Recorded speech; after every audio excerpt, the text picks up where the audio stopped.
Ey Jungs, tamam, langsam haben wir es gecheckt. Ihr seid die krassesten, ihr verkauft Shows aus, ihr werdet überall erkannt, alle wollen Bilder mit euch. Aber beruhigt euch bitte, ist gut. Was geht ab, Chilo 385? Ewa und Abdi Süd. Wir sind bei Kurz und Bündig. Die zwei Kurven mit dem beschissensten Podcast. wie hat der Melodie. Ey, ich schwöre ihr zwei. Irgendwann, ich verwünsche euch und nachher sehen wir. Okay? Ja, keine Ahnung, ich bin einfach Bullen geschlagen. Brüder, ich habe Termin. Brüder. Ciao. Ach, jetzt verstehe ich es. Jetzt kurz und bündig. Ja, Bruder. Jetzt gecheckt. Kurz und bündig mit motherfucking Postcard. Das ist kurz und windig, Mark.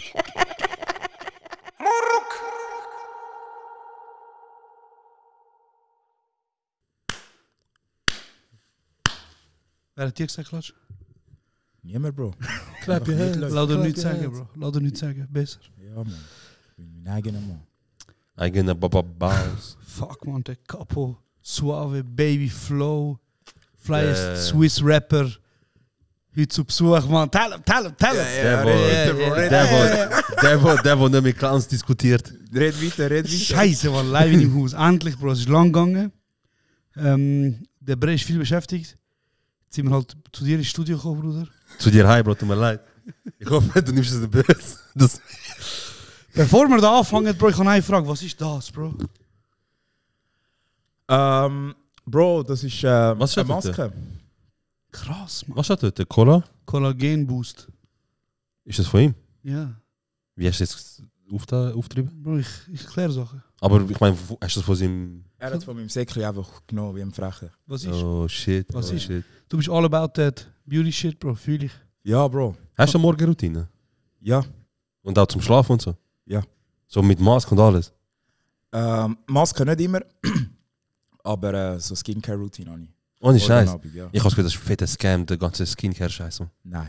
Bro, ich habe das Gefühl, wenn du es machst, siehst du einen Effekt, sagst, ist geil. Und wenn du nachher dann aufhörst damit, ist es schlimmer als vorher. Das ist wie so dein Körper, wie so sucht, das wie so dein Körper sagt, ich sehe nicht mehr hübsch aus oder ich habe das Gefühl, ich sehe nicht mehr gut aus, ohne die Creme jetzt am Abend.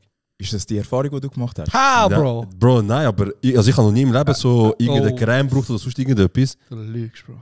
Oh, Wasser. Hast du nicht Wasser. neben deinem Nachttisch so Ding gehabt, so eine Creme und so ein Nasstüchli, Bro? Das ist für etwas anderes. Bro! Nein, aber Das ist für Leno der Plug und er hat 22 Videos. das ist ich respektiere immer Leute, die einfach direkt mit Namen kommen. So, Checkt. ich schwöre, du weißt, ich habe Mühe mit Namen und so, aber Ja. Leute, die so, ja, der ist gern geschaut, hä? Voll. Ja, musst, Bro. Aber okay, du schwörst drauf. Wie lange machst du das schon? Schon ein paar Jahre. Ohne Scheiß. Ja. Wie ist es angefangen? Hat er mal irgendeine... Ja, wie hat es angefangen? Ich sehe einfach gerne gut aus, Bro. Du siehst auch... Graben, du siehst auch ohne die Routine krank gut aus. Noch Das besser weißt sogar. du ja Danke nicht. Das vielmals. weißt du. Ich weiß es, Mann. Ich weiß es, Mann. Das weißt du ja nicht, man. Der Bre hat ja seit Jahren. Ich persönlich finde immer alle Männer, die halt so viel Skincare-Routine und so Zeugs machen, toxic as fuck, Bro. Ja, kann schon sein. Oder? Kann schon sein. Wie ist das? Ich weiß es nicht. Wie ist das persönlich? Ja, weißt du, wie ist es, wenn du so in einer Beziehung bist, nachher sagen ihr euch so beide, ja, wir müssen jetzt beide Skincare-Routine machen und nachher sind ihr beide dort, nachher gleichen ihr euch Produkt ab, oder? Das sagst du dann Bruder, so. das Ding ist, es Ah, gibt, Schatz, deine hat ja viel mehr Feuchtigkeit als meine. Darf ich die nicht brauchen? nein, das Ding ist, Das die hoffe ich mal. Skincare ist meistens auf Hauttypen abdingelt. Ja, Weißt du, was ich meine? ja. Und Quellen besagen, Bro, live in bei ihm ist Farbpalette, Bruder. Seine Partnerinnen. Drucken.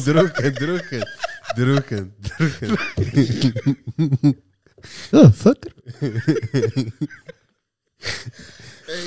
Sorry, Bro, nein. Ja, aber Bro, ich versuch verstehen, du nimmst die Routine mit in deine Beziehung.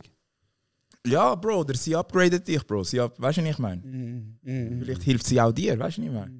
Sagt sie, hey, schau, vielleicht nicht das, vielleicht nimm Serum am Abend und so. Mm. Ja, okay. Oder schau, Schatz, ich habe gerade ein Paket bestellt. Das ist dein Paket, das ist mein Paket. Ah, bad. Hey, Bro, ich finde das real as fuck. Ich habe, glaube ich, noch nie etwas anderes gebraucht als Zahnpasta. So. Für das Gesicht? Und ja, nein, einfach so am Abend. Okay. So, ich habe dann Pickel jetzt gesehen. Ja, hast du auch Zahnpasta drauf? Nein, aber das kann man machen. Kann man machen, ja. Wie auf CDs früher. Was? Kennst du? Ja. Wenn es einen Kratzer gehabt, du so halt am Kämpfen. Bro, kennst du nicht? Nein. Früher so PS2, CD und so, du so Alter, Mann, wieso geht Mafia 2 nicht? Du siehst 7000 Kratzer. Zahnpasta, Bro. Du hast Zahnpasta unter Wasser, schön mit Tuch, dann duschst du rein und nachher, vielleicht geht nicht. Krass. Okay, ja, ist jetzt einfach fantastisch gewesen. Okay, sag weiter. Aber ich glaube, die meisten Menschen, die ja so Skincare-Routine haben und so, das ist ja präventiv. Oder? Man sagt ja, vielleicht nicht jetzt, aber in 30 Jahren ist dein Körper dir dankbar. Genau. Das Ding ist, Bro, ich weiß nicht, wenn das so weitergeht, ich weiß nicht, ob ich 60 wird. Wieso? Bro, live fast, ja. Rockstar Life. Ja gut, jetzt mit dem Podcast, jetzt läuft. Weißt du nie, Bro. Jetzt weißt überall eingeladen. Er hat das Tattoo, wo der Club 27, nicht? Kennst du den? Ja. Okay, was ist er? Kurt Cobain. Ah, scheiße. Ich denke jetzt. Hör jetzt auf! Scheiße. Jetzt sag du dir ein paar andere. Bro, ich kann gar keinen von denen. Ich weiß nur, dass es Stars gibt, die einfach mit 27 sterben und dann haben einfach Leute Angst vor der Zahl 27. Das weiße 40. Was ist das? Ein Synonym für Club 27. Weiße 40? Ja, White Lighter. Shit, das hast du mir noch nie gesagt. Fair. Apropos Musiker, die mit 27 sterben. Du bin noch nicht tot. Du bist noch nicht tot? Nein, Spaß. Ich kann dir sagen, du hast eine sehr diverse Musiksammlung auf deinen Tapes. Also ich habe das Gefühl, wir haben jetzt das Baby Tape Volume 2. Hat, ich sage jetzt mal zahlenmäßig, sind ja nicht so viele Songs. Wie sind das? 8. 8 Songs. Trotzdem sehr divers. Jawohl. Also wir haben ein paar Tracks, die so ein bisschen das, wahrscheinlich benutze ich die falschen Ausdrücke, aber so ein bisschen in das elektronische Musikmäßige reingehen. Also eins, was so Dings ist Amapiano, glaube ich. Oder? Ja, Bassline. Ja, voilà, Bassline, ja, das ist der Fall. Sorry, ich kenne mich gar nicht aus. Genau.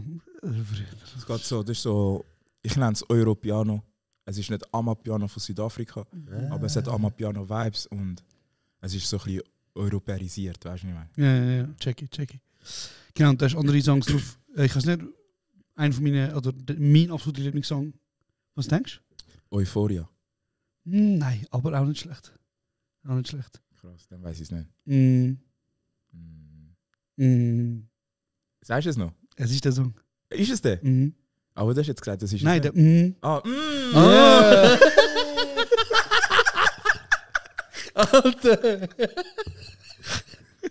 Alter, shit.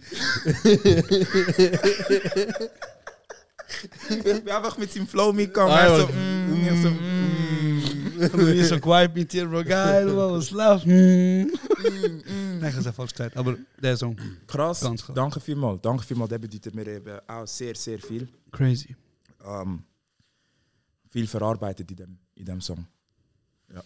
Chill, Bro. Ja. Nein, ist ein krasser Song. Ich feiere ihn sehr fest. Was ist bei dir, Bro? Ey, Bro, ich habe ein paar Lieder von dir.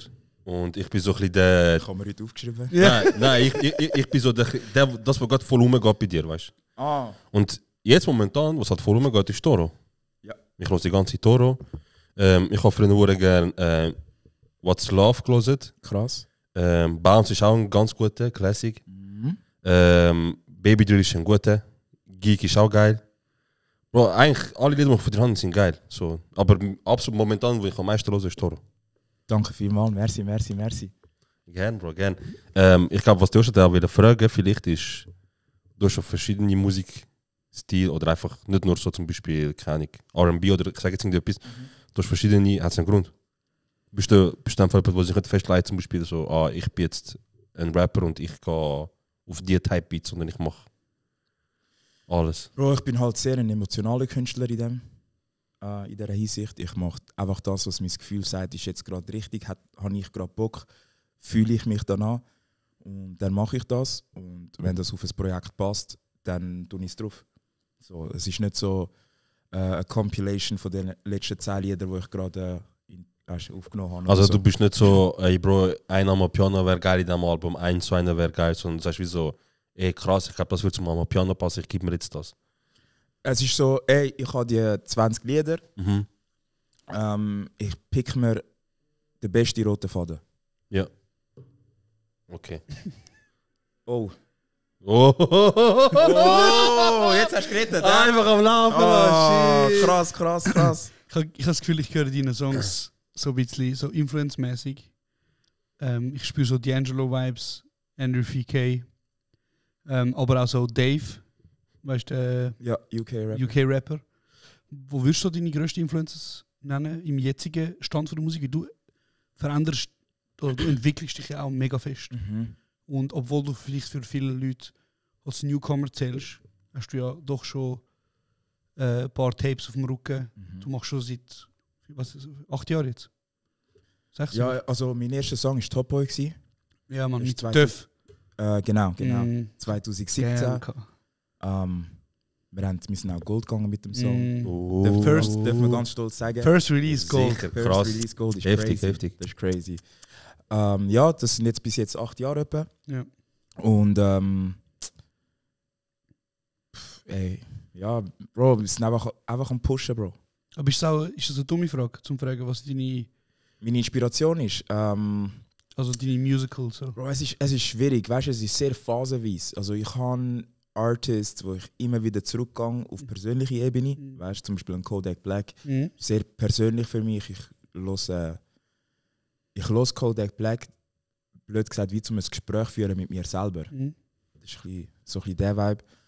Und sonst momentan lasse ich mich recht inspirieren von Orumoru Black, Charlie Poppy. Was lachst Ich lach nicht, Bro. Ich lach nicht, Bro. Lachst du wegen Orumoru Black? Bro, ich habe den Namen gehört und ich schaue, ich so, hat er das auch gehört? Er macht so einfach so. Ja, Was du? Bro, Kurz ist aber weiter, crazy. ziehst mich, Bruder. Ich habe ehrlich. Ist das auch ein Army-Rapper? Nein, der ist von Bro. Nigeria, Bro. Der ist von Nigeria. Okay, gib ihm Böse. Kannst du schnell das Mic ein bisschen so runternehmen, dass mein Gesicht besser sieht? Yes, So sir. hast du so drehen. Okay. Bravo. Gash Krim höre ich auch mega gerne momentan. Ist ein kongolesischer Rapper von Belgien. Momentan viel Inspo von Afrika. Geil, Von geil. Stick. So. Du hast Wurzeln Ich habe Wurzeln, ja, du auch. in... Mega lustig. Ja. Also, danke euch vielmals.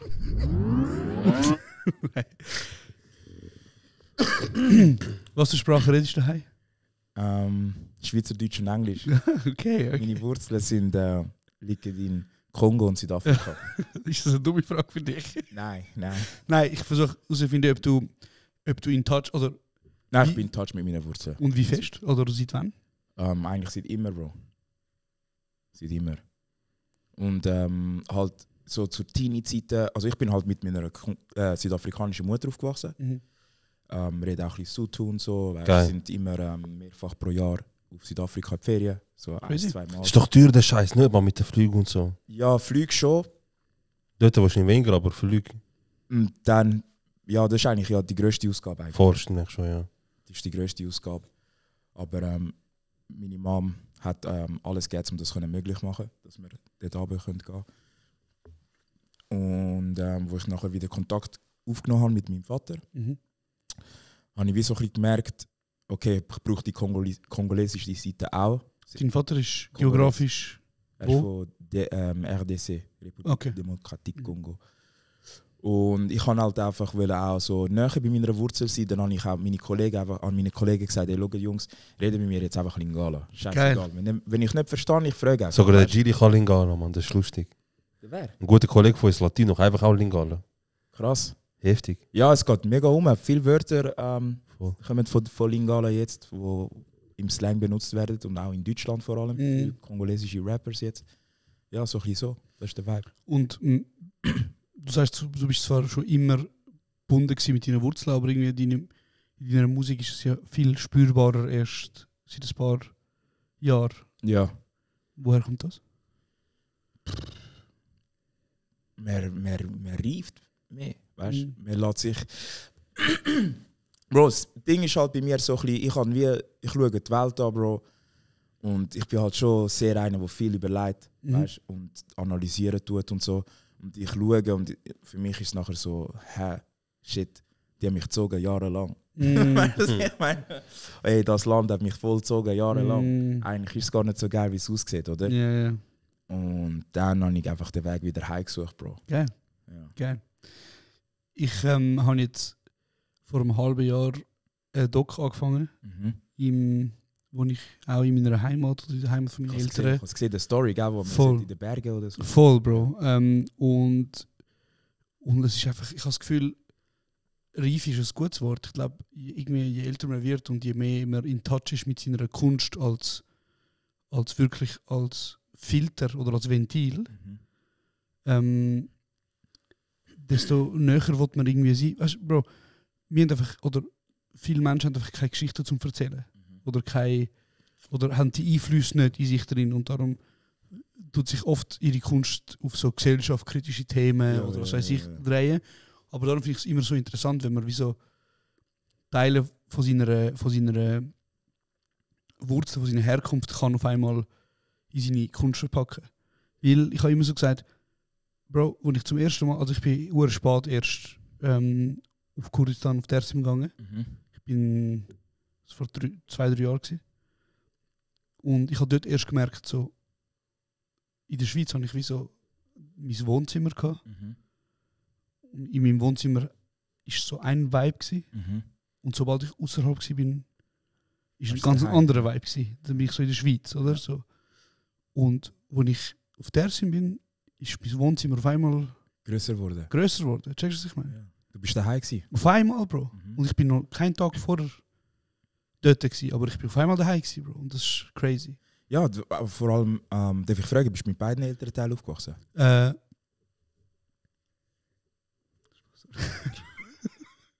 Schwierig, ja? Okay. Nein, Bro, wenn du Beats gehst. Er so, scheiße, schwieriger. Ja, und du? Alles gut. Nein, ich nicht. Nein, eben. Nein, sorry. Nein, Bro, ich bin nur mit meiner Mutter aufgewachsen. Mein Dad ist aber immer noch in der Picture so. Okay. Aber wir haben so nie eine grosse Bindung gehabt zueinander. Voll. Ja, gibt's, Bro. Ich habe das Gefühl, vor allem so, dass mit den Roots kommt einfach von daheim, weißt? Weil zum Beispiel die Werte lernst du ja daheim. Also das heisst, du kannst überall auf dieser Welt sein, aber die Werte nimmst du immer von den Eltern auf, blöd gesagt, oder? Und somit geben es dir auch den Wert, also den Vibe mit, wo du eigentlich im Kurdistan, Dersim, hast. Und so kannst du es auch viel einfacher aufnehmen, wenn du dann dort bist. Dann merkst du so, oh shit, das ist eine viel größere Form von dem, was ich erlebt habe daheim. So. Das ist jetzt so die richtig ausprägte Form. So. Und das ist schon crazy und fühlt sich auch gut an. So, es ist komplett ein anderes Feeling, habe ich das Gefühl. Ich habe etwas Ähnliches erleben, wo ich jetzt vor 2 Jahren wieder in Südafrika war. Meine Familie ist in Soweto. Das sind Southwestern Townships. Und das letzte Mal, wo ich dort war, habe ich dann aber ein Airbnb genommen, ein bisschen außerhalb. Weißt du, weil das ist halt wirklich so das Ghetto. Und ich habe so gedacht, so, ey, ich bin ein erwachsener Mann, muss mir das eigentlich nicht mehr geben. Ich muss nicht aufwachen in den Ferien und zuerst mal vor der Gate gehen und schauen, ob alles gut ist und so. Das macht doch keinen Sinn, wieso soll ich mir das gönnen? Und du merkst halt, so, eben, du bist dann dort und es ist ganz ein anderer Vibe und weißt, Leute schreiben so, hey, wie kannst du dort sein und wie traust du dich dort an und so. Und weißt, du merkst auch Uber so, der Uber fährt nicht zu mir, weißt, er fährt uns bis irgendwo an und dann holt mich mein Onkel oder so. Krass. Wie in Tös eigentlich. Ja, so ähnlich wie in Tös, wie in Windig, ja, das ist auch krass. Und für mich, wenn ich dort bin, ist daheim, weißt, ich bin cool, habe meine Leute um mich herum, weißt, es passiert mir nicht viel in dem Sinn. Und das ist dann als Schöne, du merkst so, hey, ich bin daheim, simple Sachen haben viel Wert, weißt? Einfach mit den Stühlen draussen chillen, im Hof und so, etwas trinken, etwas essen, ein bisschen grillieren und der Tag ist gemacht. Das ist crazy. Das ist crazy. Und es gibt dir so viel Kraft, es ist crazy. um nachher du Vollgas zu geben. Bro, ich bin ich habe 2 Jahre lang regelmäßig Antidepressiva genommen. Mhm. Wirklich so. Und es ist nicht gegangen ohne. 2,5 Jahre lang. Und dann bin ich für einen Monat auf Dersim. Und eben so die Höfe und deine Cousins sind da und du hängst es und du machst, Bro, das Wasser, das du trinkst, ist anders, das Essen, das du nimmst, ist anders, Bro. Ich bin einen Monat dort, ich habe meine Tabletten vergessen. Bro, seitdem ich nehme nicht mehr. Besser. Ich nehme nicht mehr, Bro, seitdem. Besser. Crazy. Ja, das ist es ja. Das ist ja das, was dich von innen erfüllt. So. Es ist ja das Umfeld, wo du da hast, wo dich ja dazu gebracht hat, dass du Antidepressiva musst nehmen. Bro, Mann, ja. Und du bist ja jetzt in einem anderen Umfeld gewesen, wo das... Du weißt, das ist ein völlig anderes Umfeld, so, das ist so automatisch und dann denkst du gar nicht erst dran, dann brauchst du nicht, das ist viel besser. Also der Stress von Familie, weißt du, du hast einen Cousin, du hast einen Cousin da, weißt du, und es ist so flüchtig. Du hast einen Cousin drinnen, den du noch nie gesehen hast. Aber und du so. merkst, er ist dein Cousin. Das ist crazy, Mann. Nein, sicher mache ich das für dich. Ja. Mit 2 Stunden müssen wir fahren, 3 Ja, Stunden. keine Frage. Ich fahre hin und zurück, Ja, kein Problem. Ich warte im Auto noch 2 Stunden, bis du fertig Bro, es ist crazy. So, Das ist schon krass, ist schon krass. Und die Community Yeah. in der Schweiz? Wir sind da. Ja, Mann. wir sind da. Du, ich habe in deinem Exil Reel, wo du gemacht hast, um das Exil bewerben, so gesehen. So, du hast deine Community um dich gehabt, so der Support ist da. Wie wichtig ist dir das? Sehr wichtig. Sehr wichtig. Wir brauchen uns. Egal auf welche Art und Weise. Deep. Geredet wie ein Löwe, Bro, mit einer riesen Mähne, Bro, bei Sonnenaufgang. Nein, ich sehe das sehr viel. Aber du bist trotzdem, bist du born and raised in Zürich? Ich bin in Biel geboren. In Biel? In Biel, der gute Mann. Wieso sind ihr auf Zürich gekommen? Job oder irgendeine Familie? Meine Mutter und mein Vater haben sich getrennt. Okay. Ja.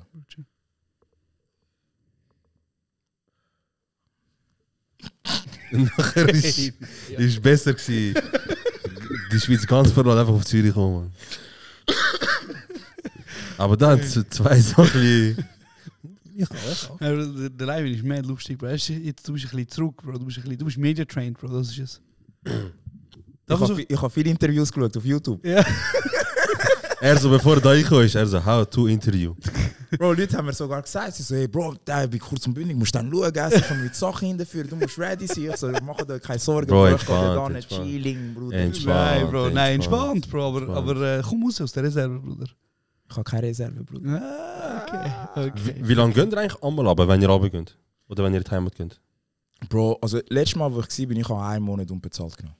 Okay, und ist das so für ihn so, wenn ihr Sommerferien kannst, ist das so ein Ding bei euch? So ganze Sommerferien Ja, einfach? ganze Sommerferien, gerade. Alter, shit, krass.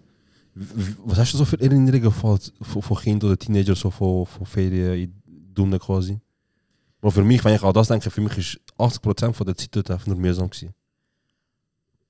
Als Kind und als Teenager. So als Kinderinnerung war nicht so geil gewesen, wenn ich ehrlich kann sein. Ja. Du siehst halt Sachen, weißt du? Ja, Du fix. siehst nie nichts auf der Welt. Und wenn du zum Beispiel eben Soweto mal googeln tust, dann ja, Dann sehen wir dich dort. Die Antworten sind im Netz, weißt du, so. Vor der Tafel. Nein, ich bin zum Glück nicht dort. Aber es ist wirklich tough, Bro. Du siehst dann Sachen, wo du dann mit dir selber musst, weißt, klar Ja, als Kind ist verarbeiten. Du kannst das nicht einmal. Also für mich ist da gewesen, so, ich konnte das niemandem erzählen, was ich dort gesehen habe. Und das hat mich von innen aufgefressen, weißt, weil es ist unglaubwürdig. Weißt du, was ich meine? Wenn einer, der ganz normal in der Schweiz aufgewachsen ist und da gelebt hat und so, und wenn du die Storys dann würdest erzählen, Hure glaubt er. Bro, welchen Film hast du geschaut, Bro? Checkst du? Direkt, automatisch. Ja, und du bist dann verletzt. Checkst Bro, du? wo ich erst mal in Türkei war, ich bei der Soziani. Erste Mal, ich habe meine Grosseltern kennen, ich weiss so, Onkel und alles. Bro, mir steigt aus dem Auto aus, automatisch 7000 Leute brüllen. Andere 7000 Leute haben Freude. Weißt du, oh mein Gott, endlich sehe ich meinen Bruder, meine Schwester, meinen Sohn, meine Tochter, alles. Alle sind dort. 7000 Leute küssen mich, ein Schmatzer nach dem anderen. Nachher schaue ich so, weißt du, ich so, was macht die Geist eigentlich da, Mann?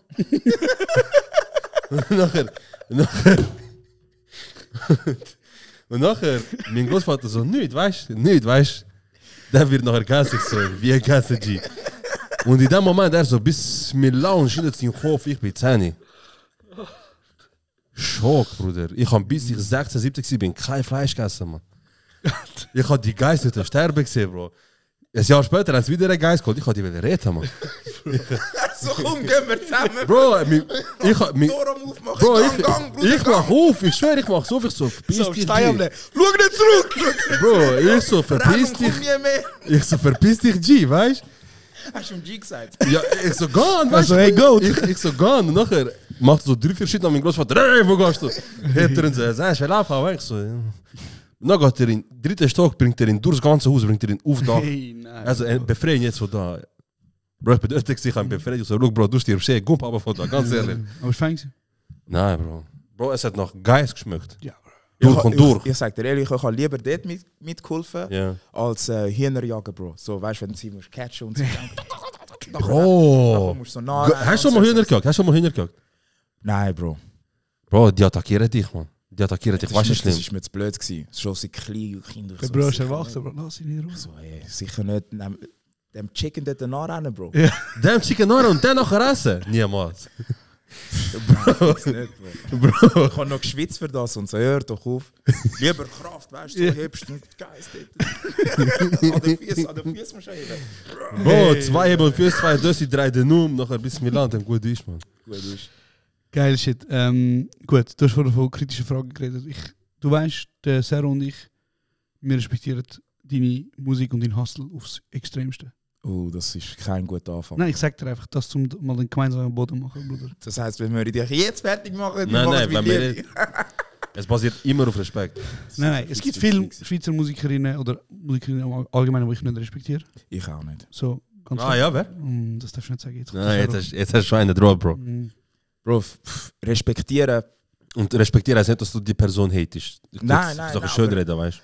Bro, es gibt viele, wo ich finde einfach, sie sehen das Potenzial von Schweizer Rap nicht und somit nutzen sie die Kapazität, die sie haben, nicht aus. Zu 100%. Weißt du, nehmen sie immer noch ein bisschen als einen Joke. Ja, das ist kein Joke mehr, Bro. Ja, Schau, er tut nicht blind. Wer nimmt es als Joke? Wer nimmt es als Joke? Ja, schau Internet, Bro, dann siehst du es. Bro, der Live ist ein schlimmerer Fuchs als du, Bro. Du kannst ihn eine Stunde lang bombardieren. Bro, bombardieren schon, Er Bro. antwortet, aber er antwortet nicht. Bro. Er wird schon antworten, kein Problem. Mit wem wirst du nie ein Feature machen?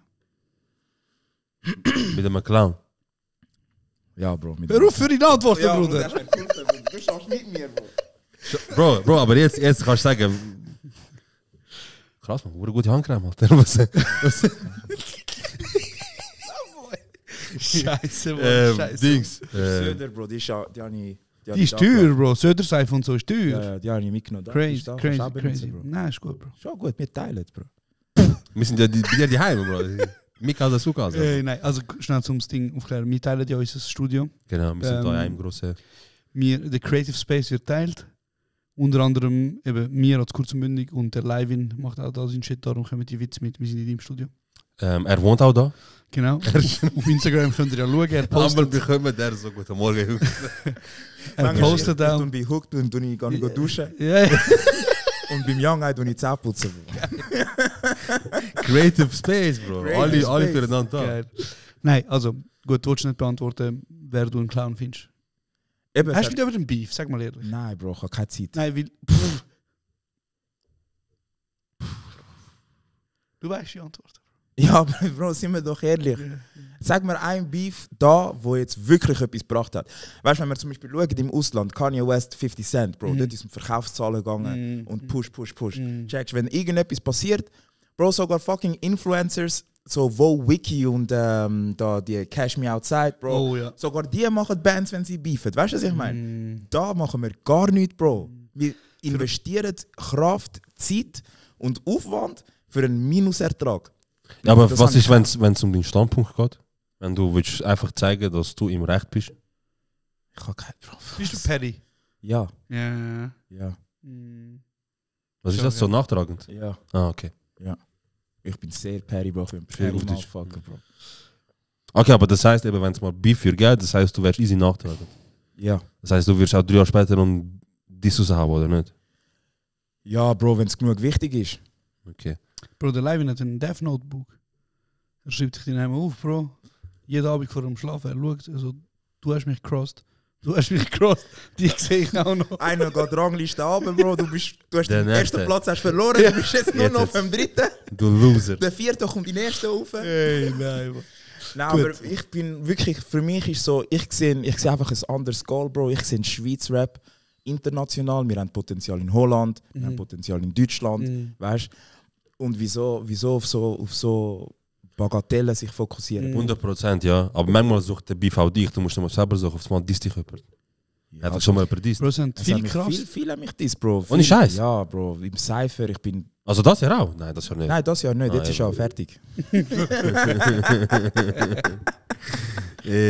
Shit. Jetzt ist fertig. Aber früher haben mich viele Leute disst, Bro. Und teilweise rappen es gar nicht mehr. Darum, weißt Und das Aber ist was ist denn so ihre Diss gewesen? Also so etwas Persönliches oder ist so gewesen, wie so der Live in der Rapper schaut ihn nach, kann nicht ernst nehmen? ja, sowieso fühlt er sich so krass und so. Ah, okay. Fühlst Ja, du aber wieso fühlst du dich so krass? Wie? Wieso fühlst du dich so krass? Ich weiß nicht, Bro. Würdest du sagen, ich darf krass mich... Mach den Druck, mach den schnell. Ui. Der ist hart gewesen, der ist hart gewesen. Boah, seine Zunge. Würdest du sagen, ich darf mich krass fühlen? Ich sage, ich bin der Meinung, das ist meine persönliche Meinung, ich finde Menschen, die sich krass fühlen, das ist so, ich habe Leute nicht gerne, die Angeber sind. Aber das ist etwas anderes. Aber Leute, die von sich selber überzogen sind, dass sie etwas gut sind und das nicht im Sinn von umposaunen, ich bin der greatest of all time und so, schau mich an, sondern ich weiß, was ich kann, ich bin gut. Das ist für mich nicht selbstverliebt. Krass, wie ihr zwei Also einfach da in der miteinander. Schweiz ist einfach, das ist im Fall schon, er tut verdammt krass. Ja. Wenn du selbstbewusst bist, tust du krass. Ja, aber in der Ich stempel Schweiz, das da als krass du ab. Wenn du in der sagst, Schweiz ey, ist ich bin Mann. ein krasser Rapper, Bro. In der Schweiz ist ja eh so schau Dings, mal, Bro. der sagt, er ist ein krasser Rapper, schau, wie er sich meint und fühlt. Bro, in der Schweiz ist es natürlich, es hatet ja alle und sobald mal irgendwie ein bisschen Läuft, sind alle etwas machst, fucking weil, Supporter. Bro, es ist eine Bubble. Kannst du Ja. sagen, was du willst, es ist eine Bubble. definitiv. 100%. Wenn du mein Todfeind bist, ich sehe dich an 10 Events. Ja, fix. Weißt du, was ich meine? Bro, nachher am Schluss sagen die alle trotzdem so, ey, Bro, geil! Richtig, man, I see you, weißt du so. Aber Aber- Track hast Ja, du wenn- Freitag rausgebracht, Bro. Ja, aber da sind sie Bro, dabei, ja, ja. weißt Ja, wenn sie sehen, dass du am Essen bist, sagen sie auch, ah, vielleicht kann man da noch mitessen, du? weißt du? Vielleicht gibt er mir noch 2-3 Biss. Wie heißt dein Song? Kochen, Essen. Alle essen. Alle essen, Bro, das ist auch... Du hast ein paar Anthems gebracht, Bruder. Ja, ich habe gerne Hooks. Ja, Mann, Ich wirklich. habe gerne Hooks. Gut, zu meiner Frage, die ich eingeleitet habe. Ja, Wie gesagt, ich respektiere dich absolut als Musiker, Bro. danke. Als Künstler. Du hast Connections in Deutschland. Ich weiß, Bro. Ich weiß. Du hast deutsche Features auf deinen Tracks, Bro. Ja. Das ist etwas, Bro. Kannst du sagen, was du Safe, willst. 100%, ja. Du hast Connections auch zu anderen grossen deutschen Musikern. Müssen wir jetzt auch kein Name-Dropping machen, Bro. Namhafte Producers, also auch Ozzy hast du zusammen geschafft mit ihm. Ja, voll. Du machst alles richtig, wenn es um Social Media geht, Bruder. Danke, ich bin am Lernen, Bro. Ich bin am Lernen. Aber du machst wirklich im Vergleich, vor allem im Vergleich, ich kann nicht gerne Vergleich mit anderen, aber im Vergleich, du nimmst auseinander. Bro, du machst deine Reels, du bist umeinander, du postest Sachen, so Influencer-Marketing, Bruder, User-Generated Content, Bruder, du überleistest das Zeugs. Shit, USG Ja. oder USC. Shit, ich habe das Wort schon lange nicht mehr gehört. Aber Also ja, weißt du, so Bro, du machst noch den Merch, Babyglow, all das Zeugs, Bro. Du machst zu all dem geilen Sound. Deine Shows riesig ab. Bro, warum? Mir wird Jetzt langsam kommt- warm. jetzt Nein, kommt die Bro. Frage aller Jetzt Fragen. kommt die Frage Ja, aller jetzt Fragen, Bruder. Wieso kommt der Durchbruch nicht? Bro, es ist simpel. Es ist erstens mal die Bubble, wo ich mich befinde. Mhm. Und ich habe das Gefühl, viele Leute sind am schauen, ob es klopft oder nicht. Mhm. Und wenn es dann klopft, Dann springen sie auch drauf. Dann sind Aber- alle von Anfang an dabei dann gewesen. ist Street Parade, Bro. Ja. Ja. Aber sie sind nicht von Anfang an dabei, wenn es einfach darum geht, einen Schweizer Artist zu supporten. Ja, Ja, sie voll. er muss sich erst beweisen vor ein paar Leuten. Bro, nachher- ja. Aber Bro, du kannst mir nicht sagen, du bringst Songs wie Strada Ja. und Songs wie Toro auf einem Album oder auf einem Tape. holst einen Murph und einen ein Native, connectest, so schweizweit. Und es klopft nicht, Bruder. Aber ich habe das Gefühl, das sind eben auch andere Artists in der Schweiz, das Problem. Bro, nicht auf dass es, also ich meine, dass es nicht klopft. Nicht, dass sie nicht hassen, sondern dass es nicht klopft. Ich habe das Gefühl, viele versuchen und bleiben dran, aber der Schweizer Konsument ist einfach ein Nichtgönner. Bro, der Livin hat, sorry, wenn ich da über die dritte Person rede, Bro, eben mit, sorry, ich vergesse wieder den Namen, der erste Track mit dem Skinny. Ist es mit dem Skinny gewesen? Also mein erster Song? Ja. Nein, das ist der Waimundo. Sorry. Aber der auf dem TÜV? Das ist der Waimundo. Ja. Mit dem Skinny habe ich ein paar andere. Sorry, ja. Auf jeden Fall, dein erster Track, wo du offiziell released hast, Gold. Du bist dran. Connections sind Du machst Social Media. Du bist bei Sony gesigned. Gsi sogar. Tell him. Eben, Bro, ich verstehe es auch nicht. Von mir, du kannst schon sagen, andere, Bro, aber andere Rapper fangen dir das erste Tape an und du hörst in der Qualität, dass ihr das erste Tape ist. Safe, 100%. Ich bin gar nicht bei dem. Ich bin mehr so, dass der Konsument, der eigentlich kann die Anerkennung am ehesten zurückgeben. Also, er macht die Arbeit und er sagt, schau, das bin ich und schau, das ist meine Kunst. Ja. Und er kann das noch so hoch ausstrecken und sagen, das ist das Kästchen, was es seit längerem geht. Wenn der Konsument einfach ein Geizig ist und nicht supportet. Ich bin auch nicht einverstanden, Bro. Ich habe das Gefühl auch, weißt du, ist okay so? Ja. Marketingtechnisch bin ich recht lang, ich habe zu viel falsch investiert. Weißt? Ich habe ein krasses Video gemacht, ich habe es aber auf YouTube hochgeladen und habe den Work drumherum nicht gemacht. Weißt du, was ich meine? Und dann kommt das auch nicht bis ganz dahinter, weißt du, was ich meine? So. Und ich bin so ein bisschen den Weg auch am Suchen und eben jetzt, vor allem jetzt mit TikTok und so, ich habe nie gewusst, wirklich was mit TikTok machen, weißt du? Ich hatte da ein Gespräch gehabt mit dem Atlas. Und er so, Bro, du machst viel zu wenig auf TikTok, es läuft alles auf TikTok. Dann hat er sich Zeit genommen und hat mit mir geredet da. Und für mich, Zeit ist etwas, was vom Kostbarsten, was es gibt. Und wenn ich weiss, du nimmst dir Zeit von deiner Zeit, für mich, dann nehme ich das sehr, sehr ernst, Bro. Und in der gleichen Woche habe ich dann einfach angefangen, TikToks zu machen, random, probiert pushen, ein bisschen Konzepte geschrieben, so zum Beispiel für den Rollout von Toro. Dort haben wir auch ein bisschen anders angefangen zu arbeiten mit TikToks. Und, aber vor der Rollout von Uplock ist ja wild abgegangen. Ja, weil der Song halt auch sehr, sehr, sehr stark ist. Und dort habe ich auch TikTok gut benutzt. Und ich meine, wir sind 4 Kräfte auf dem Song. Aber auf Insta sind es sind ja fast 1 Million Views. Mehr. Auf dem einen Reel. Ja, 500 Millionen. 500 Millionen, ja. Ein bisschen mehr. Auf Insta? Ja, voll. Also in der Schweiz ist schon heftig, ja. Ja. Und das mit Musik und nicht mit so einem Sketch oder Comedy oder so. Aber das hat mir andere Türen geöffnet, weißt du, dass ich zum Beispiel mit Ironics kann arbeiten kann. Und ja, das sind keine kleinen Produzenten, weißt du, die haben jetzt einen riesen Hit drop mit dem MC, wie heißt der Brasilianer da? Okay, das ist für ein geiler Cover gerade, Alter. Bro, er macht immer so, go check it, bro, go check it. Sie haben den Song produziert und haben auch eben Platz 1 und so chartet in Deutschland und so. Und ich kann mit denen viele Songs machen. Und sie haben auch mit mir geschaut, dass ich noch mehr Features in Deutschland bekomme, weißt du, so. Und du ziehst durch mit Schweizerdeutsch? Ich ziehe voll durch. Geil. Ja, wir brauchen das da. Bro, wirklich danke, ja. Wir brauchen das da. Weißt du, also nicht gegen andere, die jetzt wechseln auf Hochdeutsch zum Beispiel, brauchen wir auch. Wir brauchen Monet, wir brauchen Loredana, weißt du, was ich meine? Die schwingen die Fahne für das Land genauso wie Leute, die auf Schweizerdeutsch rappen, weißt? Weil sie verstecken nicht, dass sie von da sind. Ja. Das ist genauso wichtig. Aber ja, voll. Also wir brauchen auch Leute, die wirklich sagen, hey, Schweizerdeutsch und wir gehen auf Deutschland und wir moven dort. Einfach, das Problem ist einfach, wir sind da viel zu schüch, weißt? Und vielleicht ist Denkst du, du wirst ernst genommen? Ich denke schon, ja. Ich denke, wenn ich nicht ernst genommen werden, würden die Leute nicht mit mir Lieder machen, weißt? Weil das ist auch die Zeit von ihnen. Das ist auch ihre Zeit. Was hast denn du das Gefühl, also kannst du von dem leben? Lebst du von dem oder schaffst du? Ich schaffe 100%. Ah, okay. Also ich schaffe 100%. Okay. Aber du bist trotzdem viel im Studio? Ja. Ja, das Bro, also, weißt Was schaffst du denn?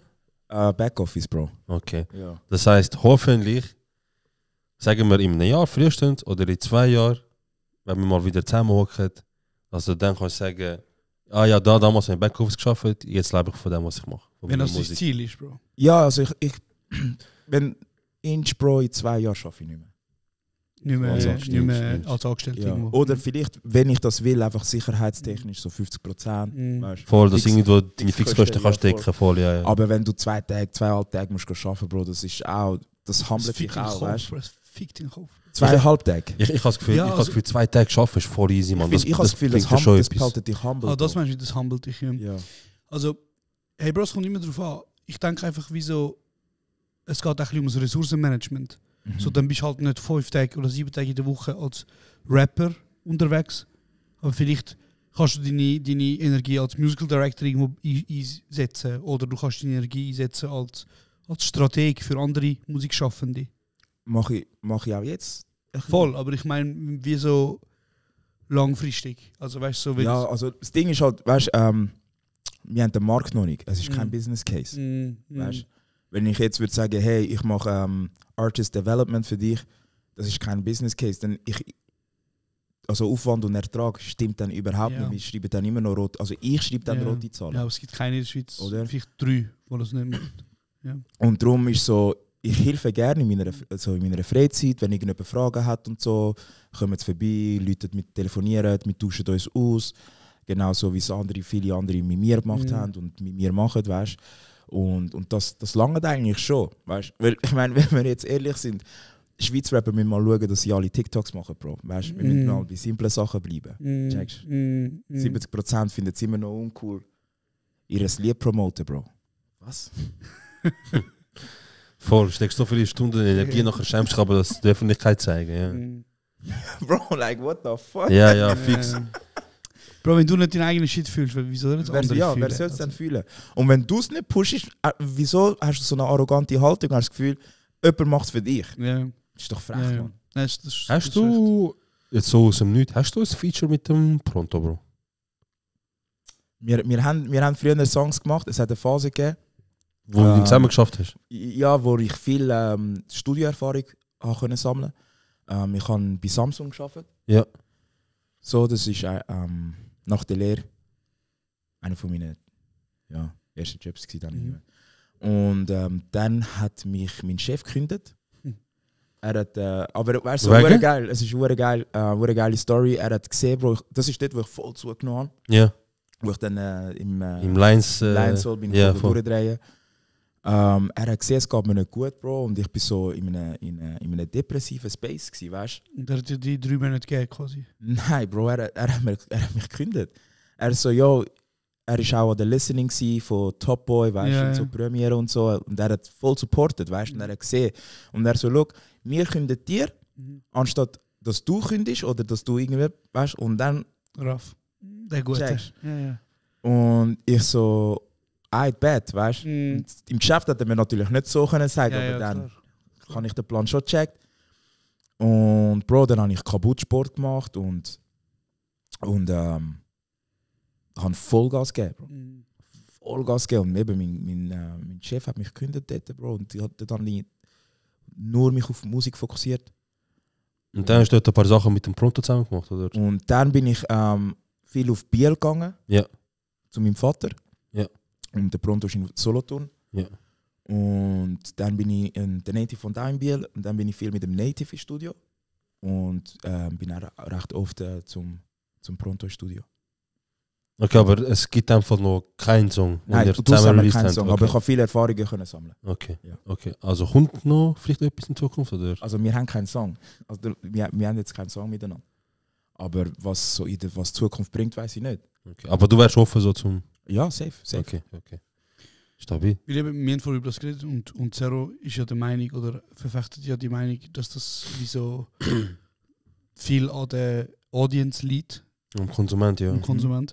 Ich habe trotzdem das Gefühl, dass die Industrie an sich sehr viel damit zu tun hat, wer gepusht wird und wer nicht. Definitiv. Ja. Ich finde auch, weißt du, so sagen Audience ist nicht fair, Bro. Die Audience schuldet dir nichts.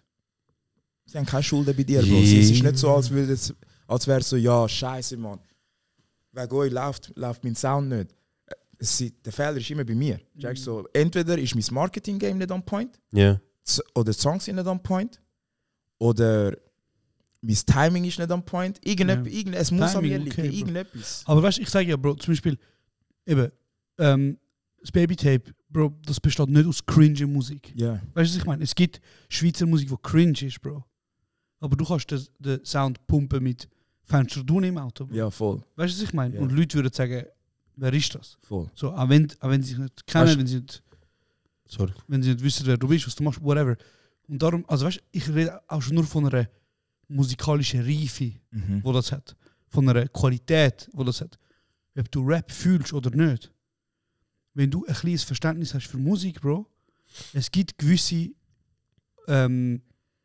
Artists, wo du nicht kannst sagen, die sind scheiße, wenn du ein gewisse Verständnis hast. Ja, weil sie einfach eine gute Qualität abliefern. Bro, unabhängig, was für ein Stil es ist. Ja. Bro, und auch, weil es einfach gut, also weißt du, wie es einfach auch gut gemixt ist oder gute Kombination hat von Stimmlage und Musik und alles. Und darum meine ich, wieso, Bro, du kannst mir nicht sagen, dass in der Schweiz Pop-Artists mit 4000 Instagram-Follower fette Venues bekommen zum Spielen. Und jetzt zum Beispiel du angewiesen bist, jetzt ausser, du hast deine Tour mit 3 Stops gemacht, so, aber vor dem... Vor 2 Jahren. Sorry, oder vor dem, also jetzt vor dem Exilauftritt zum Beispiel, bist du vielleicht eher angewiesen auf eine Sektion, die dich mitnimmt. Ist vielleicht auch ein Front, also ist kein Front, nein, aber es war ein Bonus gewesen, auf jeden Fall. Genau, aber ich meine damit wie so, Bro, die Industrie ist am Gatekeeper. Du kannst sagen, was du willst. Das safe, ja. Das ja, es ist Fakt, Bro, weißt du? Was willst du machen da? Ja, aber ich meine, es darf doch frustrieren, Bruder. Es darf schon frustrieren, aber was bringt dir die Frustration? Weißt du, ich meine, wenn du jetzt eben, du schon vorher Sachen aufzählt, die wieso in deiner Verantwortung liegen, bevor du für jemand anderes kannst zeigen. Und wenn du ja zum Beispiel qualitativ guten Sound hast, du gibst dir Mühe mit Marketing, indem du Videos machst für Instagram, für TikTok, interagierst auf Social Media, bist aktiv, schaust, dass du es auch super produzieren tust und veröffentlichst auf Plattformen und so weiter, mit allem. Und dann bist du dort, Bro, und hast alles eingesteckt, wo du, also investieren, was du kannst investieren, Zeit, Geld, alles Mögliche. Und dann das Einzige, was du nachher hörst, ist einfach, eben Leute nachher sagen, ja, schau da arrogant, was einfach ist und so. Und ich habe es von ihm gehört, macht so einen Clip und macht so einen Sound und Rap drüber. Kannst oder du bei ihm auch? Mach, Bro. Bro, der Finger tut weh mit der Zeit. Das ist jetzt zum Beispiel das ist ganz schlimm. Das ist ganz schlimm. Auf jeden Fall, du gibst alles, was du kannst und nachher ist der Konsument, der dann sagt, ah nein, weißt du, Schweizer Rap, ah nein, was denkt wer ist und so, Rap darüber krasse Sachen und so. Aber das ist auch ein fairer Punkt, was er sagt, weil Leute, die jetzt in der Szene ein bisschen oben sind oder ein bisschen, weißt, so ein bisschen einen Namen haben oder einfach ein bisschen relevant sind, die haben die erste Kraft und die kennen sie auch, zum sagen, wie zum Beispiel, ich sage jetzt nicht live, dann bringen wir anders an, das ist jemand, der rappt seit 2-3 Jahren, der macht es geil. Tun wir doch den als Vorrecht rufen, weißt du, geben wir ihm auch unsere Bühne, tun wir unsere Bühne teilen. Yeah. Bin ich auch dabei. Safe, 100%, die Leute müssen das auch. Aber ich finde, Leute, die von dem kommen, von dem, dass sie wie gecastet haben und versucht haben und gemacht haben und nachher mal jetzt die Bühne bekommen, safe ist ihre Aufgabe oder einfach auch ein Teil von dem, dass sie etwas zurückgeben, dass sie jetzt auf der Bühne sind, ja, wir geben jetzt auch anderen Leuten zurück auf die Bühne. Aber Bro, sorry, ich muss dich schon unterbrechen. Ja. Du gehst davon aus, dass die Leute ihre eigenen Shows machen. Wie meinst du? Ja, weil sie entscheiden ja, wer auf ihre Bühne kommt, zum Beispiel. Wenn sie selber Venues booken. Also ich sage jetzt mal, wenn, also nicht bei Bookings, wenn jetzt zum Beispiel jemand sagt, ich komme bei mir aufsetzen, sondern wenn jemand eine Tour plant. Genau, aber die grösste Yeah. Verantwortung und die grösste Mal, wo es passiert ist, wenn sind Venues booken. Also du kannst schon sagen, wer dein Pre-Act ist oder ja, nicht. aber ich meine oder ob jetzt, du Bock hast auf den oder nicht. Ja, 100%. Aber ich meine, wieso, Bro, natürlich spielst du an Orten, wo andere Hip-Hop-Künstler sind. Ist ja klar, Bro. Weil die sagen jetzt sich, ein Look hat funktioniert, Sektion hat funktioniert, was weiß ich. Ja. Dann holen wir klar ein Live hin, weißt du, was ich meine? Aber das Problem ist, ich rede von diesen M4M Music und Radar Festivals und was weiß ich, weißt du, die grossen... Ja, die müssen wir anrufen, Bro. Bruder, Die müssen wir anrufen. also weißt du, die müssen dir also, anrufen, Radar Bro. Festival, gotta give me a call, man. Bro, die müssen. Und das sind aber die staatlich Finanzierten, Bruder. Das sind die Industrie finanziert. Das meine ich mit Gatekeeper, Bro. Da kommen irgendwelche Leute, die halt, weil sie im richtigen Booking sind, Bro, bring 3 Songs raus, bevor du am Radar Festival spielst. Ja. Weißt du, was ich meine? Bro? Absolut. Das ist, was mich hässlich macht. Aber... Und zu meinem Case ganz kurz noch abschließen. Yes, Sorry, yes. ich lade dich gerade. Alles gut. Bro, ich habe das jetzt schon x-mal gemacht. Wenn wir in Deutschland wären, zum Beispiel. Ja. Aber weißt du, die haben ja die ganze Dachregion. Ja. Deutschland selber ist 16 Mal grösser. Ja. Das sind 2 Sachen, wo du kannst sagen, ja, okay. Aber, Bro, die Kennex und die Menschen mit Migrationshintergrund, die haben dort so krass schon Fuß können fassen, dass ein fucking Funk.de oder was weiß ich mit Handkuss Aber geben sie an einem POC oder an einem Migra eine ganze Sendung, Bruder. Aber wie sie es auch nicht mehr können überhören, weißt du? Ja, aber Bro, Ja, sie das sind ist trotzdem Du kannst sie nicht mehr ignorieren. Du kannst sie nicht mehr Der ignorieren. Punkt, den ich wollte sagen, es gibt 2 Optionen. Entweder bookst du mich, Mhm. freiwillig, oder ich zwinge dich dazu. Mit meiner Präsenz, mit meiner Kunst, mit dem... Wie es alles geht, ja. Oder mit der Community, wo so fest Druck macht, im Sinn von, hey, schau, das kannst du nicht mehr ignorieren, Bro. Weißt? Das kannst du nicht mehr ignorieren, du musst. Checkst? Und für mich ist auch, weißt du, ich habe jetzt zum Beispiel einen nur guten Vergleich. Ich habe ja letztes Jahr beim Nimo, beim Moon Season mitgemacht. Und das war mein erster Cypher. Ja, Mann. Weißt du? Da denkt man auch so, wieso macht der Wieso? Deutschland, in Bro. Deutschland sein erster Cypher, Ja, fix. wenn all möglichen Köpfe schon beim SRF Bounce schon gewesen sind. Checkst du, was ich meine? Und für mich ist es voll okay. Ja. Checkst du, es ist voll okay, Bro. Es ist voll okay. Weil aber irgendwann musst du so oder so.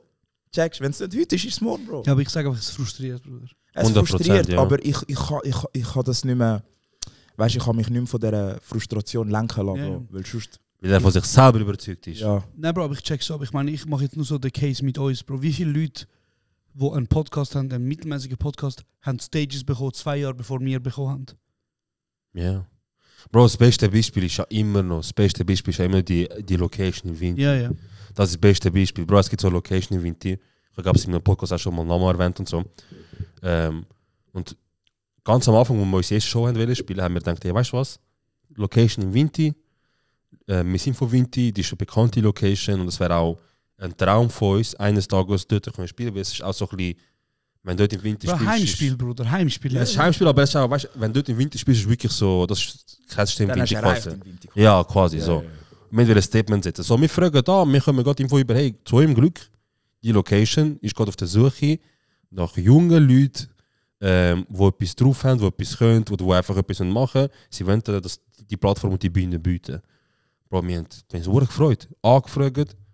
Nachher die so, ja, wie stellt ihr das vor? Dann sind wir ins Gespräch gekommen. Dann haben wir gesagt, ja, so und so stellen wir uns das vor, weil wir sind ja noch nicht so grosse Nummern und wir wollen eigentlich jetzt übertrieben teure Tickets. Sie sagen, nein, weißt du, Ticketpreise mit müssen so viel sein, das rendiert sich nicht für uns. Wir sagen, das können wir nicht von uns nicht verlangen, Bro. Wir sind nicht, weißt, wir sind neu und easy. Haben wir Sila nachher und dann haben wir es später nochmal gemeldet. Und das war erst vor kurzem. Haben wir später nochmal gemeldet, weil jetzt haben wir auch einen Award, wir haben eine Fernsehshow, dies und das. Und jetzt können wir vielleicht eher auch über den Preis reden, weißt du? Haben wir es nochmal gemeldet, Bro. Und dann sagt es einfach so, ja, ey, sorry und so, nur Leute, die wir kennen. So wie Club, weißt du? Wie wenn du beim Ausgang bist vor dem Club. Ja. Und du stehst da und sagst, heute nur bekannte Gäste. Und die ist einfach, ja, weißt du, nur Leute, die wir kennen, nur bekannte Leute auch, weißt du. So.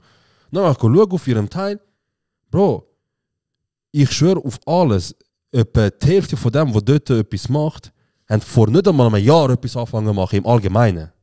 So vor einem Jahr mit TikTok angefangen und so weiter. Vielleicht bist du froh, glaube ich, dass du nicht... Und nachher, Bro, ich bin dort auch mit ihm frustriert. Ich so, Bruder, wie kann das sein? Wie krass, was haben wir gemacht, dass die so krass ums Verrecken gatekeepen und sagen, wir wollen nicht, dass ihr da bei uns auftretet. Und dann habe ich ihm gesagt, ich so, Bro, irgendwann mal, eines Tages, nicht vielleicht wegen dem Podcast, sondern es anderem, eines Tages, die werden selber sagen, ich hätte Bock zum kommen. Und dann sagen wir, euer Klientel ist nicht unser Klientel. Ja, kannst du auch machen, ja. Vielleicht, ich bin auch petty, Bro, ich bin auch petty. Ja, oder vielleicht sagst du einfach, schau, wir mieten euer Ding. Haben wir auch schon gefragt. Und ihr habt einfach ihr bekommt so und so viel Prozent über vom Barumsatz, Bro. Bro, wir mieten die Location. Bro, wir mieten... Ich gebe den Barumsatz nicht komplett ab, Bro. Doch, wir mieten die Location und sagen, alles was von der Bar kommt, geht euch. Nein, er sagt nur. Nein. Wir sagen, alles was von der Bar kommt, geht euch. Und dann hat einfach die Location mieten, macht einfach nichts, keiner kommt. Einfach leer. Er hat nur grob Miete gezahlt, ihre Mitarbeiter sind dort, alle am Start, ganze 4 Stunden. Man macht einfach nichts. Also so ein 50 gegen den Ja Rule Move, einfach gegen dich selber. So. Ja, aber einfach gegen Location. Wenn wir wollen, wir mieten und wir machen nichts. Warte. Wenn wir wollen, wir mieten und wir machen nichts. Warte, Bro. Ja, sicher, man zieht durch, Bro. Bro, Popkultur. Ja. 50 gegen Ja Rule, das ist das, wo der 50 alle Tickets kauft ja, von der... genau. Ja, von der Show und niemand gegangen ist. Und der einfach allein. Ja. Bro, ich liebe, wie petty der 50 Cent ist, Der Alter. 50 ist der Most. Bro, er ist der... Ich habe das nicht gewusst, ich bin auf Hip-Hop gekommen und auf Rap wegen 50 Cent. Und ich bin so die hard Fan von ihm eigentlich. Und ich habe nie so, mitbekommen, so, was für ein nachtraglicher, hässiger Motherfucker das ist. Aber der Typ, du machst ihm etwas 10 Jahre lang. er lässt nicht mehr 10 Jahre lang, er fickt dich an, Bro. Er fickt dich an, lässt Bro. nicht mehr los, Bro. Wisst ihr, dort wo er gegen den Floyd geschossen, Bro, das ist eines vom lustigsten, wo er... Was mit dem Harry Potter? wenn du 10 Seiten hast, Eine Seite kannst du lesen. Ich tue spenden, wie viel du willst, an welche Charity du willst. Das ist zu krass. Bro, auch wenn es nicht würde stimmen, Motherfucker ist hässlich, Bro. Er ist, also glaub mir mit dem... Und das Ding ist ja, zum Beispiel ein Diddy oder ein Jay-Z, keiner antwortet ja gegen den 50. Ja, besser. Weil er Sachen weiss über all die Leute, die... Bei ihm weiss man, ihm ist scheißegal. Ja. Weißt du, so. Weil man weiss halt von Anfang an, weißt, Ja. wie er bei ihm in der Hut dort unterwegs Ja, ist, ja. ihm ist egal. So, das heisst, Ganz er extrem. geht einen langen Weg mit dir. Darum Er geht nicht, Bro, ihm ist scheißegal. Bro, er jetzt schon. hat an einem fucking Mafia-Boss hat er angefangen so, keine Ahnung, man, ihn höchnen, ihn dissen, ihn beleidigen, ihn ins Lächerliche ziehen und so. Das hat er schon gemacht, bevor er überhaupt richtig gerappt hat. Bro, überleg einen, der Menschen umbringt. Für Drogen. Er geht ihn anficken. Ja, Bro. Wild. Das ist tough. Gut. Gut. Aber ja, also ich meine, ich tue das, ich habe Respekt vor dem, dass du so cool bleibst und den Long Run machst. Oder einfach dir nicht schade bist für den Long Run. Ja, und einfach auch sagst so, es kommt alles visuell, Bro. Ja, sicher, weißt du. Also das Leben hat mir das gezeigt. Weißt du, was ich meine? Jetzt auch das da sein, Bro. Ich habe das manifestiert, Bro. Ich habe gewusst, ich werde da sein. Weißt du, was ich meine? Wir haben schon mal ein paar Mal da geredet. Weißt du, über komm da, wir haben uns dort mal gesehen, komm vorbei, ich muss vorbeikommen, da. Aber gestresst hat ja niemand, weißt du, was ich meine? Weil es wird so kommen. Es wird so kommen. Du wirst immer an den Orten sein, wo du hingehörst. Und zum richtigen Zeitpunkt, weißt du? Weil vielleicht, wenn du das stressen tust, ist irgendetwas nicht richtig, weißt? Und dann kann es auch komplett in die Hose gehen. Darum manchmal einfach ein bisschen warten. Und wenn du dann dort bist, dann stimmt es für alle. Wisdom. Geredet. Schön, Mann. Geredet. Wo siehst du dich? Das ist eine sehr blöde Frage, aber so, wo ist die Zukunft von dir als Creative, von dir als Kunstschaffende? Bro, ich will einen Brand haben, Baby Clo. Ich werde gute Musik droppen. Und ich werde probieren, Fahnen für die Schweiz schwingen, Bro, im Ausland. Was meinst du mit Label? Willst du mal selbstständig werden, eigenes Label oder? Das ist mir nicht so wichtig, Bro. Okay. Das ist mir nicht so wichtig. Es hat nicht viel dort, weißt du? Cash, ja. Also, weißt du, außer Cash, ja. Lieber Leute ist mir an als Künstler, Bro, und sagst, hey, schau, ich habe das und das und das und ich gebe dir ein paar Tipps, wo ich von mir selber gelernt habe, also weißt, wo ich durch mein Arbeiten gelernt habe und so. Anstatt dass ich dich unter Vertrag nehme und 20% nehme von deinen 100 Stutz, die du machst, checkst so. Ja. Ja, das macht keinen Sinn. Ja, wieso bist du bei Sony raus? Oder bist du überhaupt raus? Wie ist das zustande gekommen? Bro, ich war jahrelang dort gewesen, ja. In der Distribution. Und ich habe das Gefühl gehabt, hey, ich will richtig ich wollte einfach meinen Weg machen, weißt du, so. Ja. Und es hat eine Unterstützung gegeben. Und gewisse technische Sachen sind halt einfach ein bisschen schwierig gewesen, weißt du, Okay. mit so online und vor allem jetzt, wo ich voll am reingehe bin in die Social Media Welt, Ja. hat es sehr viel so Restrictions und so, weißt du, so.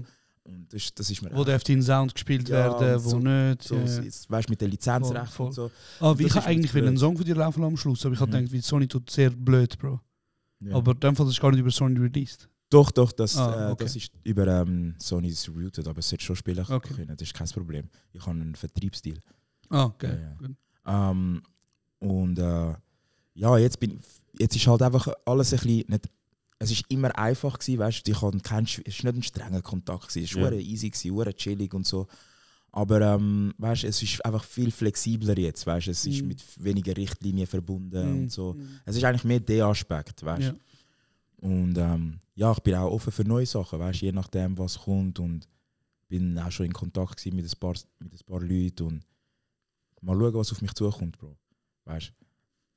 Was sind die 2 grossen Players in der Schweiz, wo Universal. und Sony? Okay. Ja, voll. Und dann gibt es noch Independent, iGroove gibt es auch, wo sehr Eigentlich ist auch seit Jahren rum, Bro. schwer stark. Sie zahlen auch am besten, gell? Ja, zahlen monatlich aus. Und die anderen? Ich glaube quartalsweise. Okay. Oder ein paar Jahre im Voraus. Je nach dem Deal. Aber ganz wichtig, kurz, für jeden Artist da draußen, holt euch einfach einen guten Anwalt. Egal auf welcher Stage du bist, Bro, in deiner Karriere, sobald Verträge im Spiel sind, dann, immer, dann ist Business, Bro. Ja. Darum denkt nicht, ey, wir dribbeln das allein. Ich habe auch gedacht, ich dribbel das allein. Na, bist du ausgedribbelt worden? Nein. Schade. Ich habe gedacht, es passt gerade. Ja, wäre geil gewesen, aber ist nicht Bro, so. du catchst ihn nicht am Slippen, Bro. Ja, you cannot catch me sleep, Bro. Aber für den Schluss habe ich dann einen Anwalt geholt. Ja. Das alles, weißt du, so mit den Jahren, wie lange, weißt du, so die Lizenz, wie viele Jahre dies, das. Und so ist alles eigentlich friedlich auseinander. Also, auseinander, Bro. Es klingt, als hätte ich mit meiner Freundin Schluss gemacht oder so. Aber ja, voll. Bin jetzt einfach selber am Droppen, Bro. Geil. Und es ist so, Bro, es ist eher People's Business. Die Industrie, Bro, weißt du, es sind alle cool miteinander. Es ist nicht so, ey, mit diesem von dem Label und dem Label. Es gibt keine Shots, Bro. Es gibt nichts, Bro. Jedes Label ist zusammen ein Verband. Weißt du, am Ende vom Tag. Ja.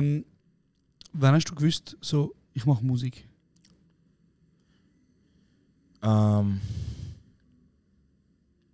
Ich weiß es nicht, Bro. Es ist einfach auf einmal. Bist im Studio. Du bist damals mit Levels? Ich bin viel mit Level. Ja. Also Top Boy hat auch Level produziert. Gell, damals noch? Ja.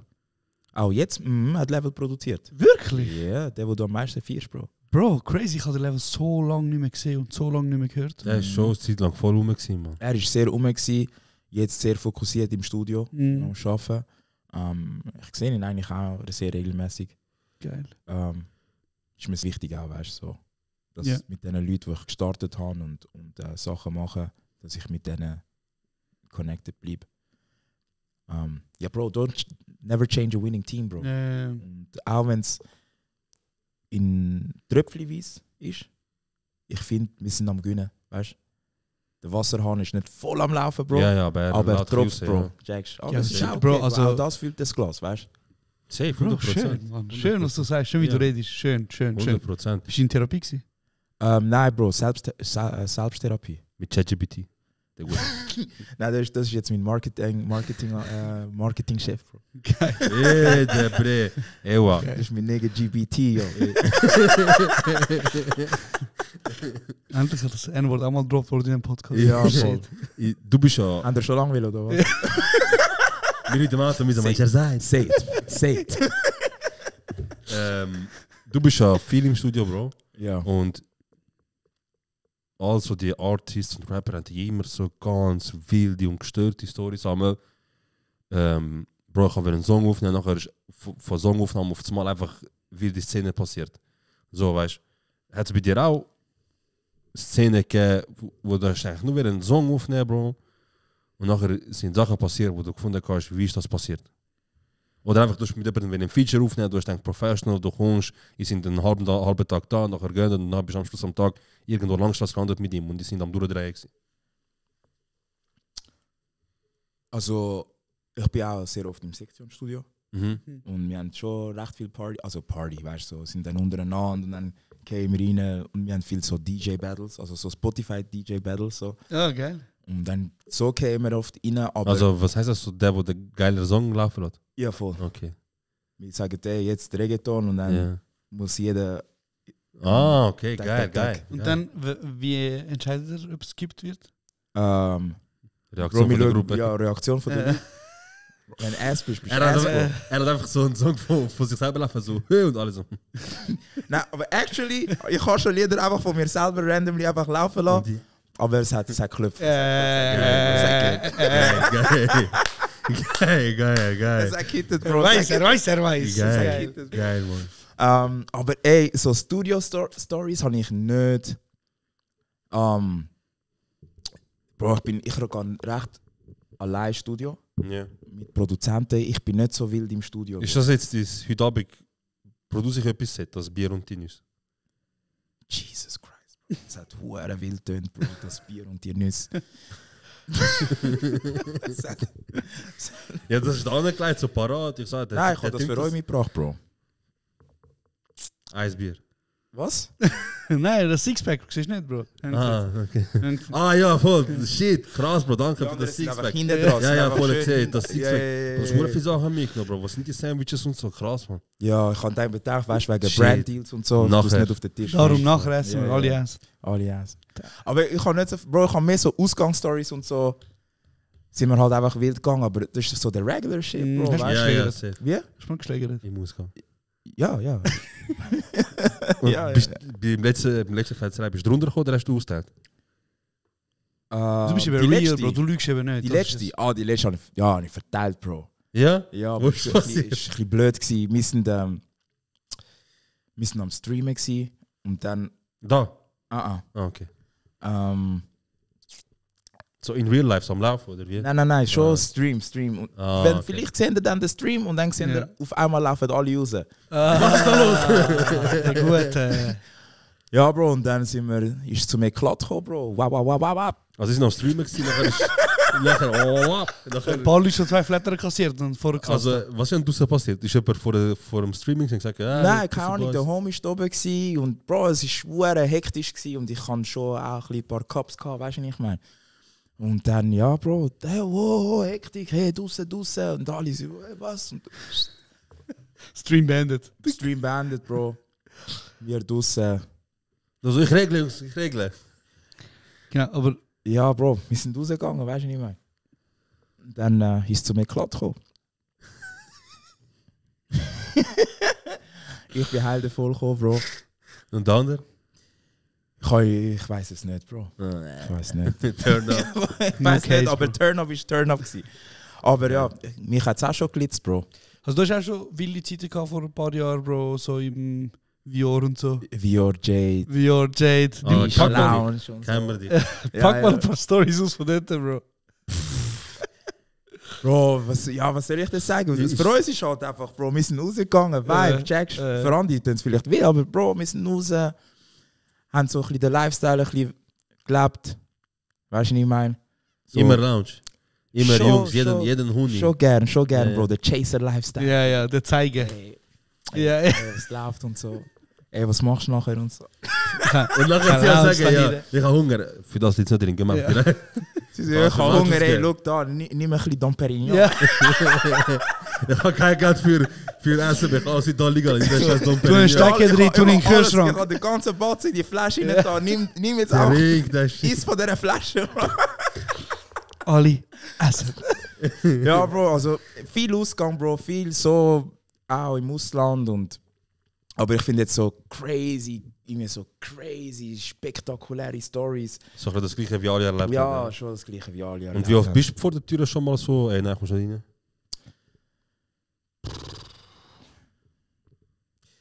rein? Selten, Bro. Selten? Ja. Bei Connections? Ja, Capo Suave ist der Maxi, ist klein, Bro. Shit, man. Also, er hat die Sprüche parat, Bro. Ich habe auch, weißt du, ich habe sehr jung mitgeholfen in der Veranstaltung. Okay, krass. Im BBQ, Bro. Noch nie gehört. Balin hat die Party geheißen. Balin! Und es Vom hat auch Live, so, Mann. ich bin auf dem Flyer gewesen, Bro, mein 16. Geburtstag und so, checkst in einem Plus 18 Club. So, wer lädt, weißt du, so, wie kommst du als ein 15-Jähriger in den Club? Ja, und dann ist noch der das nächste Gesicht Schritt. im Flyer. Du bist Teilveranstalter. Und dann Shit, gekittet, oder? Wie? Hm? Wie bitte? Was? Kannst du nochmal wiederholen? Nein. Nicht? Wieso nicht, Bro? Wie schei? Ein bisschen. Ein bisschen. Nein, wenn wir das. Wie bist du. Was mich auch wundernimmt, du hast jetzt gesagt vorher, du weißt selber jetzt auch nicht, wie du zur Musik gekommen bist. Es hat einfach angefangen irgendwann. Aber hat es eine Person gegeben in der Schweiz oder irgendein Musiker, der dich inspiriert hat, um überhaupt zu sagen, ja, man, ich will auch Musiker werden? Er so mit 16 Stephanie Heinzmann. Er so, Girl, das shit, man, ich will Das Girl. wäre richtig hart, weißt du? So Money Matter am Freestylen. Bro. Wow. Wilde Shit. Mit Money Matter sind wir viral gegangen auf TikTok. Bro, stimmt! Der Money matters, bro. Ja, ja, das Money ist ganz matters. Bro, ich habe einfach, meine Mom hat viel Tony Braxton gelost, Brandy und andere R&B-Artists. Und mein Onkel hat, wir haben CDs brennt, Bro. Weißt du? Classic. Das ist so ein bisschen Über Hustle Emule gewesen. und so, ja. Über ihn habe ich sehr viel Musik bekommen. Und dort habe ich auch vieles gelernt, so Hip-Hop-technisch. Und dann Pimo und Mike Hunter und Stizo. Der ist Deutsche, Stizo. Nein, Stizo ist auch von Affolter, Bro. Oh. Ja. Sorry. Stizo, Pretty Stizo. Ja, natürlich. Du kennst ja die Ja, ich weiß was. Bouncer-Line-Up und Chill jetzt. Bounce-Cypher. Ja. Auf jeden Fall, ich habe viel von ihnen können lernen, Bro. Bin viel mit dem Stizo unterwegs gewesen. Bin ein paar Mal mit dem Pimo im Studio gewesen, wenn er produziert und so. Und ein paar Mal dabei gewesen, wenn der Mike. Und ich habe einfach beobachtet und gelernt. Aber damals bin ich halt wie nicht genug gut gewesen, Bro. Zum dort wie mitmischen. Dann hat mich der Skinny Stylus hat mich auch recht oft mitgenommen.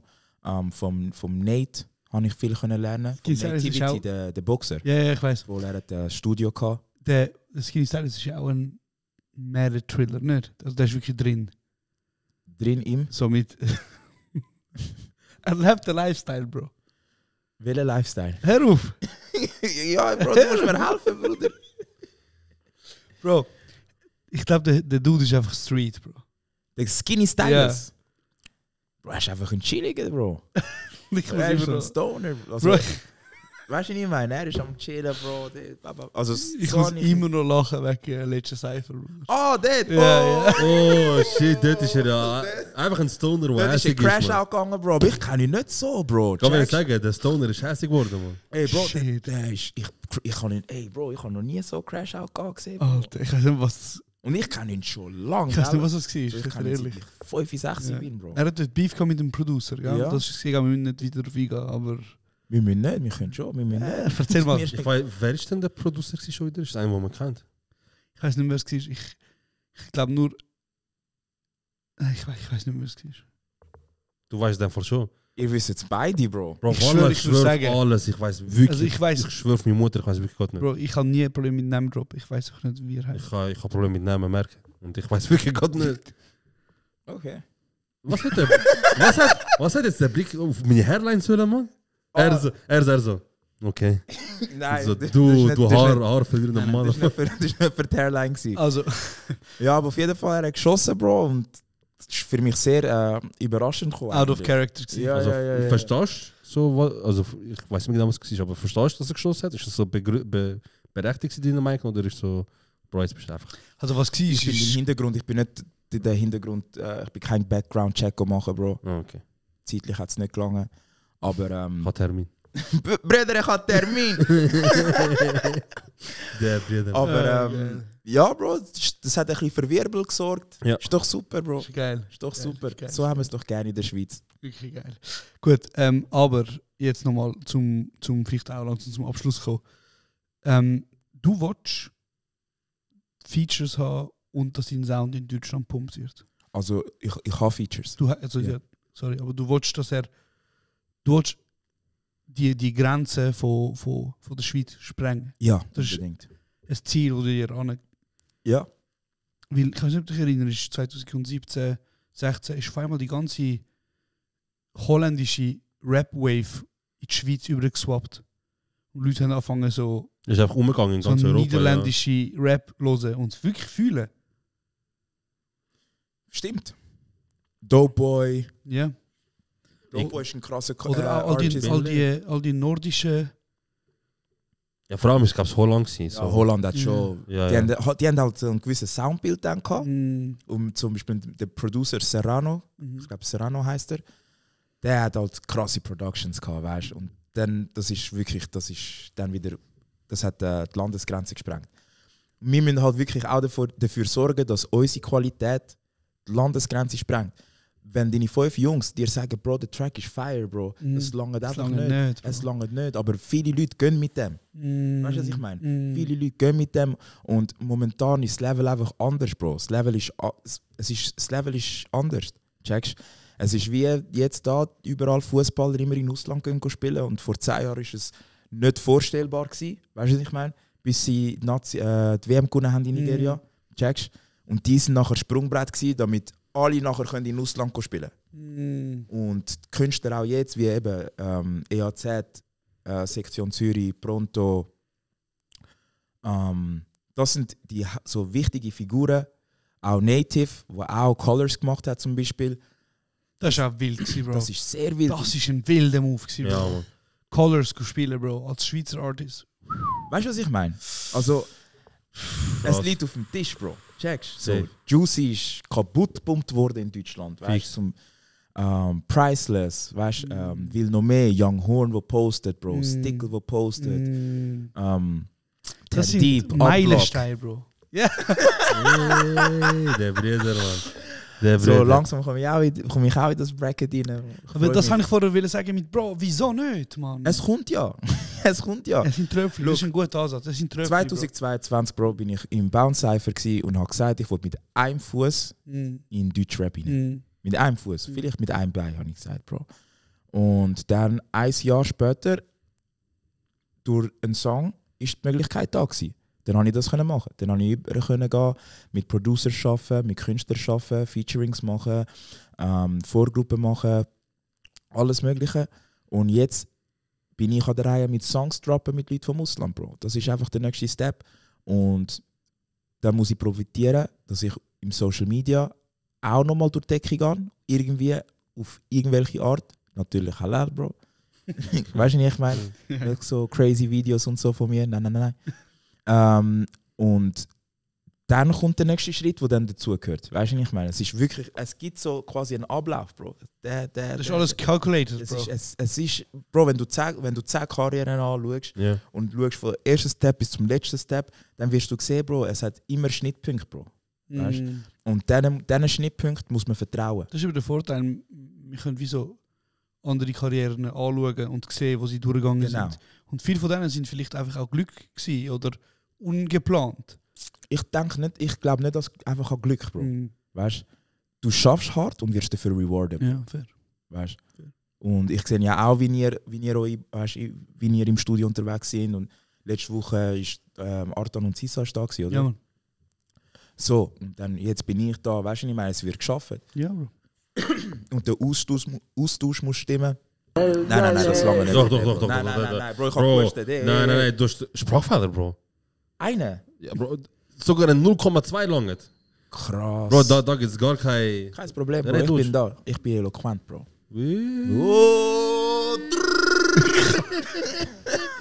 Eloquent, Alter. Wärst du so ein Dingsrapper, Bro? So einer, der auf TikTok live geht und sagt, schreibe mir Wörter, ich tue jetzt aus diesen Freestyles machen? Nein, wäre ich nicht, Bro. Würdest du sagen, du bist ein Freestyler? Oder könntest du Freestyler? Ich könnte schon, aber ich bin keiner. Okay. Ich bin jetzt nicht der sagt, ey Jungs, machen wir eine Runde Freestyle. Kick and Beat. Kick and Beat, Alter. Jetzt. Hau etwas raus, du musst etwas schreiben. Ja. Okay.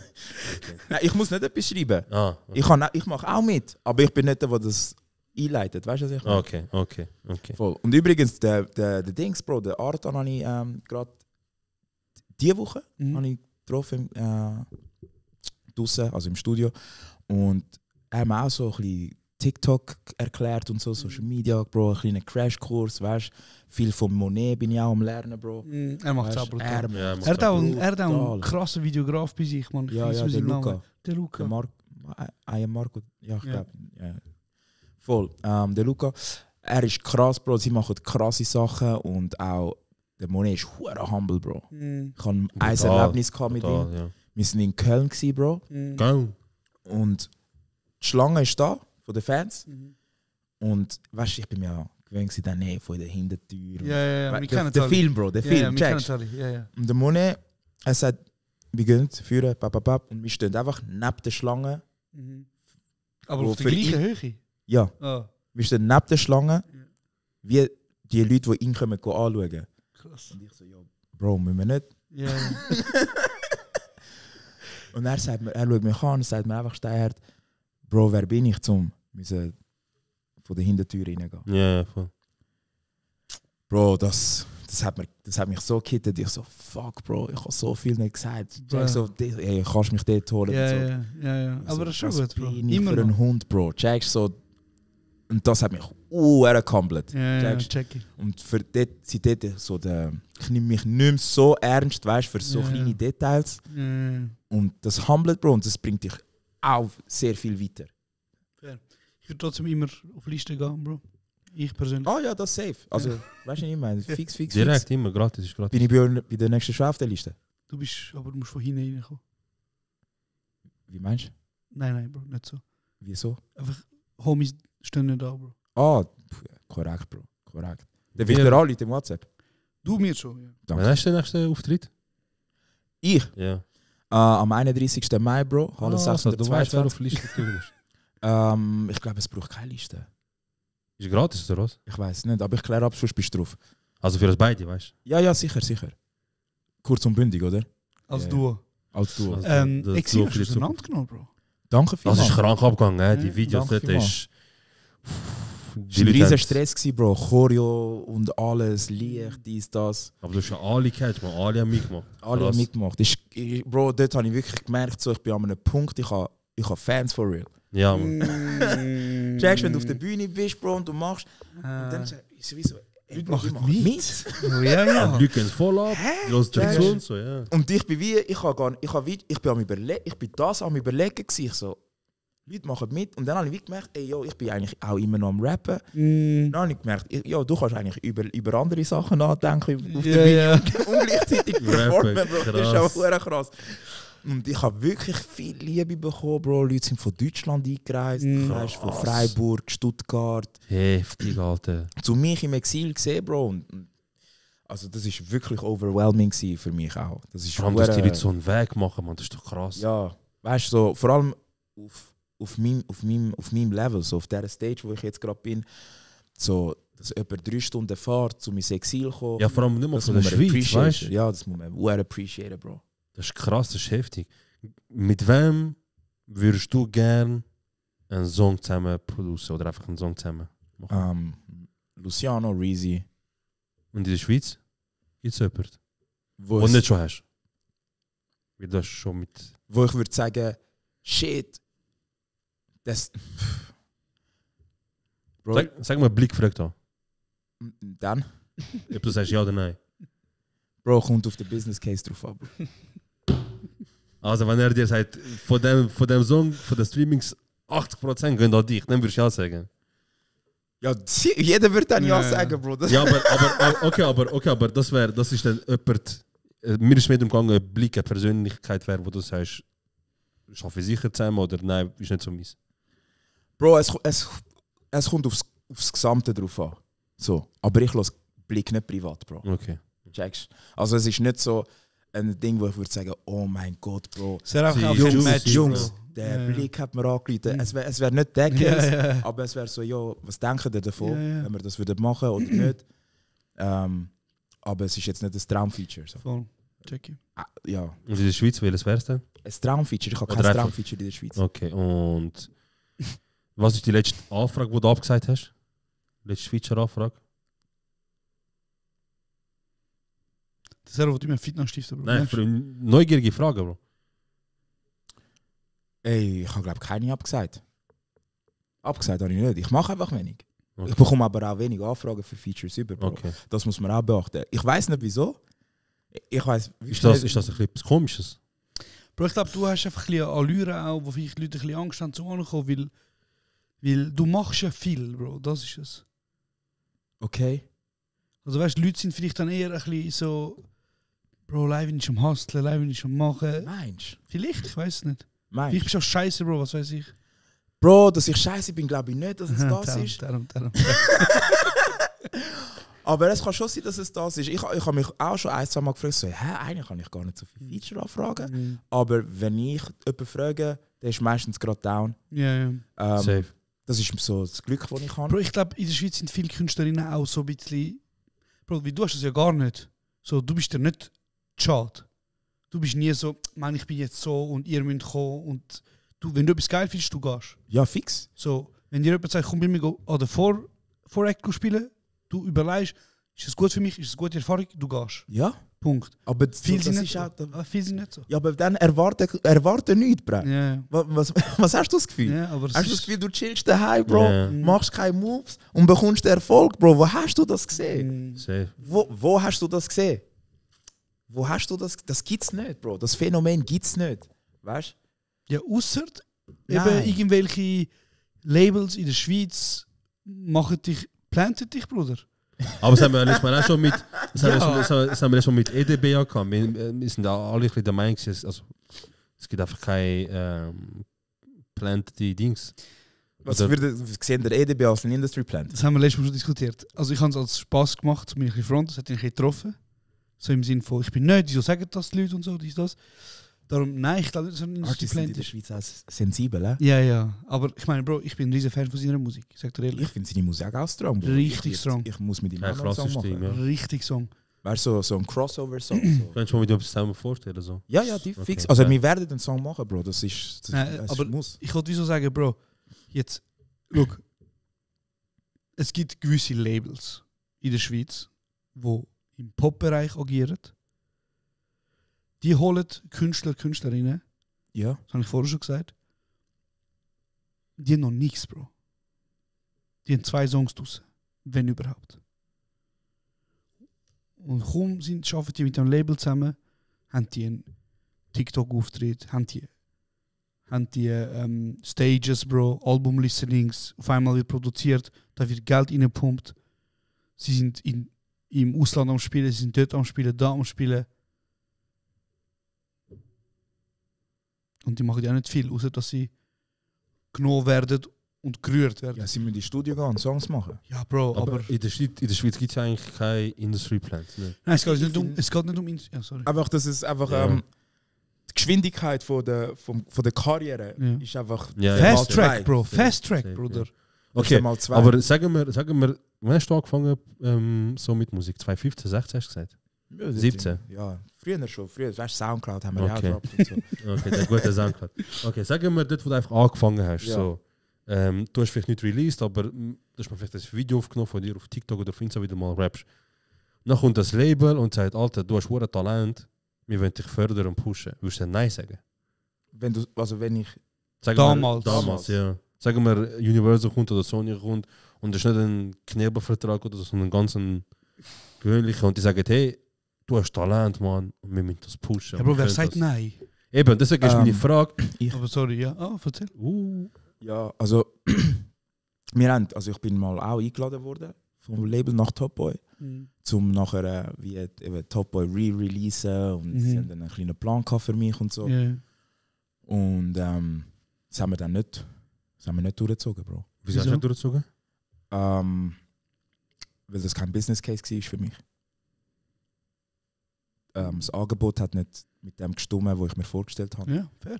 Und Also reden wir von finanziell oder reden wir auch von dem, zum Beispiel so alles, künstlerisch? Bro. Okay, Alles, Bro. Es ist mir eben... Bro, wenn mir zu viel anbietest, Bro, dann fange ich an hinterfragen. Ja, ja, wieso? Ja, So. wieso? Und, weißt, so, oder auch so, hey, wir haben Brand-Deals. Und dann frage ich mich, wie viele Künstler eigentlich von deinem Label haben Brand-Deals for real? Ja, fangst du also sagen, okay, ja. Und dann merkst du, von 50 sind es 2. Und dem Fall sagst du, dass alle 50 und 2 bekommen. Nein, dann bleibe ich lieber allein Besser. und behalte die anderen 20% bei mir. Ja. Oder die 80%, je nachdem, was du für einen Deal hast. Ja. Und dann habe ich, weißt du, was ich meine? Dann warte ich lieber, weil die Schweiz ist so klein, Bro. Ja. Mit dem, was sie redet für den Brand-Deal, den wirst du in 2 Jahren auch kennenlernen. Ein E-Mail. Bro. Ein E-Mail. Ein E-Mail. Sure, Ja. Weißt du, was ich meine? Darum ist, ich finde es, Bro, ja. Safe. Also damals eben, ich habe es dort nicht gemacht. Ich würde es auch jetzt nicht machen, wenn es für mich keinen Sinn macht. Ja, okay. Leute müssen einfach, finde ich, ein bisschen mehr confident sein, Bro. Sie müssen wissen, wo sie stehen. Ja, fix, ja. Sie müssen wissen, was sie machen und sie müssen auch wissen, was sie zu anbieten haben, Bro. Weil, wenn dein Produkt gar nicht so crazy ist, aber weil du nur auf deine 5 Kollegen hörst, die mit dir im Studio hängen, hast du jetzt auch das Gefühl, dass du ein Superstar bist. Voll. Dann musst du vielleicht ein bisschen mehr in die Welt rausgehen und dort ein bisschen Feedbacks holen. Zum Beispiel, ich tue auch viele Feedbacks holen von anderen Leuten, weißt, wo ich weiss, hey, du siehst es von der und der Perspektive und ich weiss, du bist gerade direkt.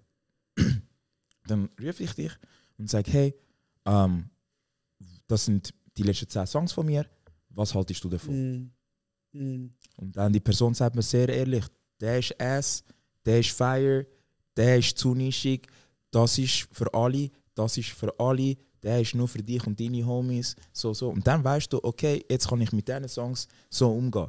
Weil eben viele sind eben auch sehr emotional mit den Songs, weißt? Aber die Emotionen spielen dann eine Rolle, wenn du den Aber Song schon aufnimmst. bist du sensitiv, du dein Shit, weißt du? Ja, aber du hast ja den Shit gemacht, Bro. Es ist ja alles dein Shit. Weißt, alle 10 Lieder sind dir, Bro. Nur weil der eine ein bisschen besser ist für diese Jahreszeit oder für den nächsten Step und der andere ein bisschen weniger, musst du doch nicht beleidigt sein, dass du nicht alles feiern. Aber es ist doch auch schade, dass eine Kunst, ein Werk in Zahlen gemessen wird. Oder angeschaut wird in Relevanz, angeschaut wird in Trends. Ja.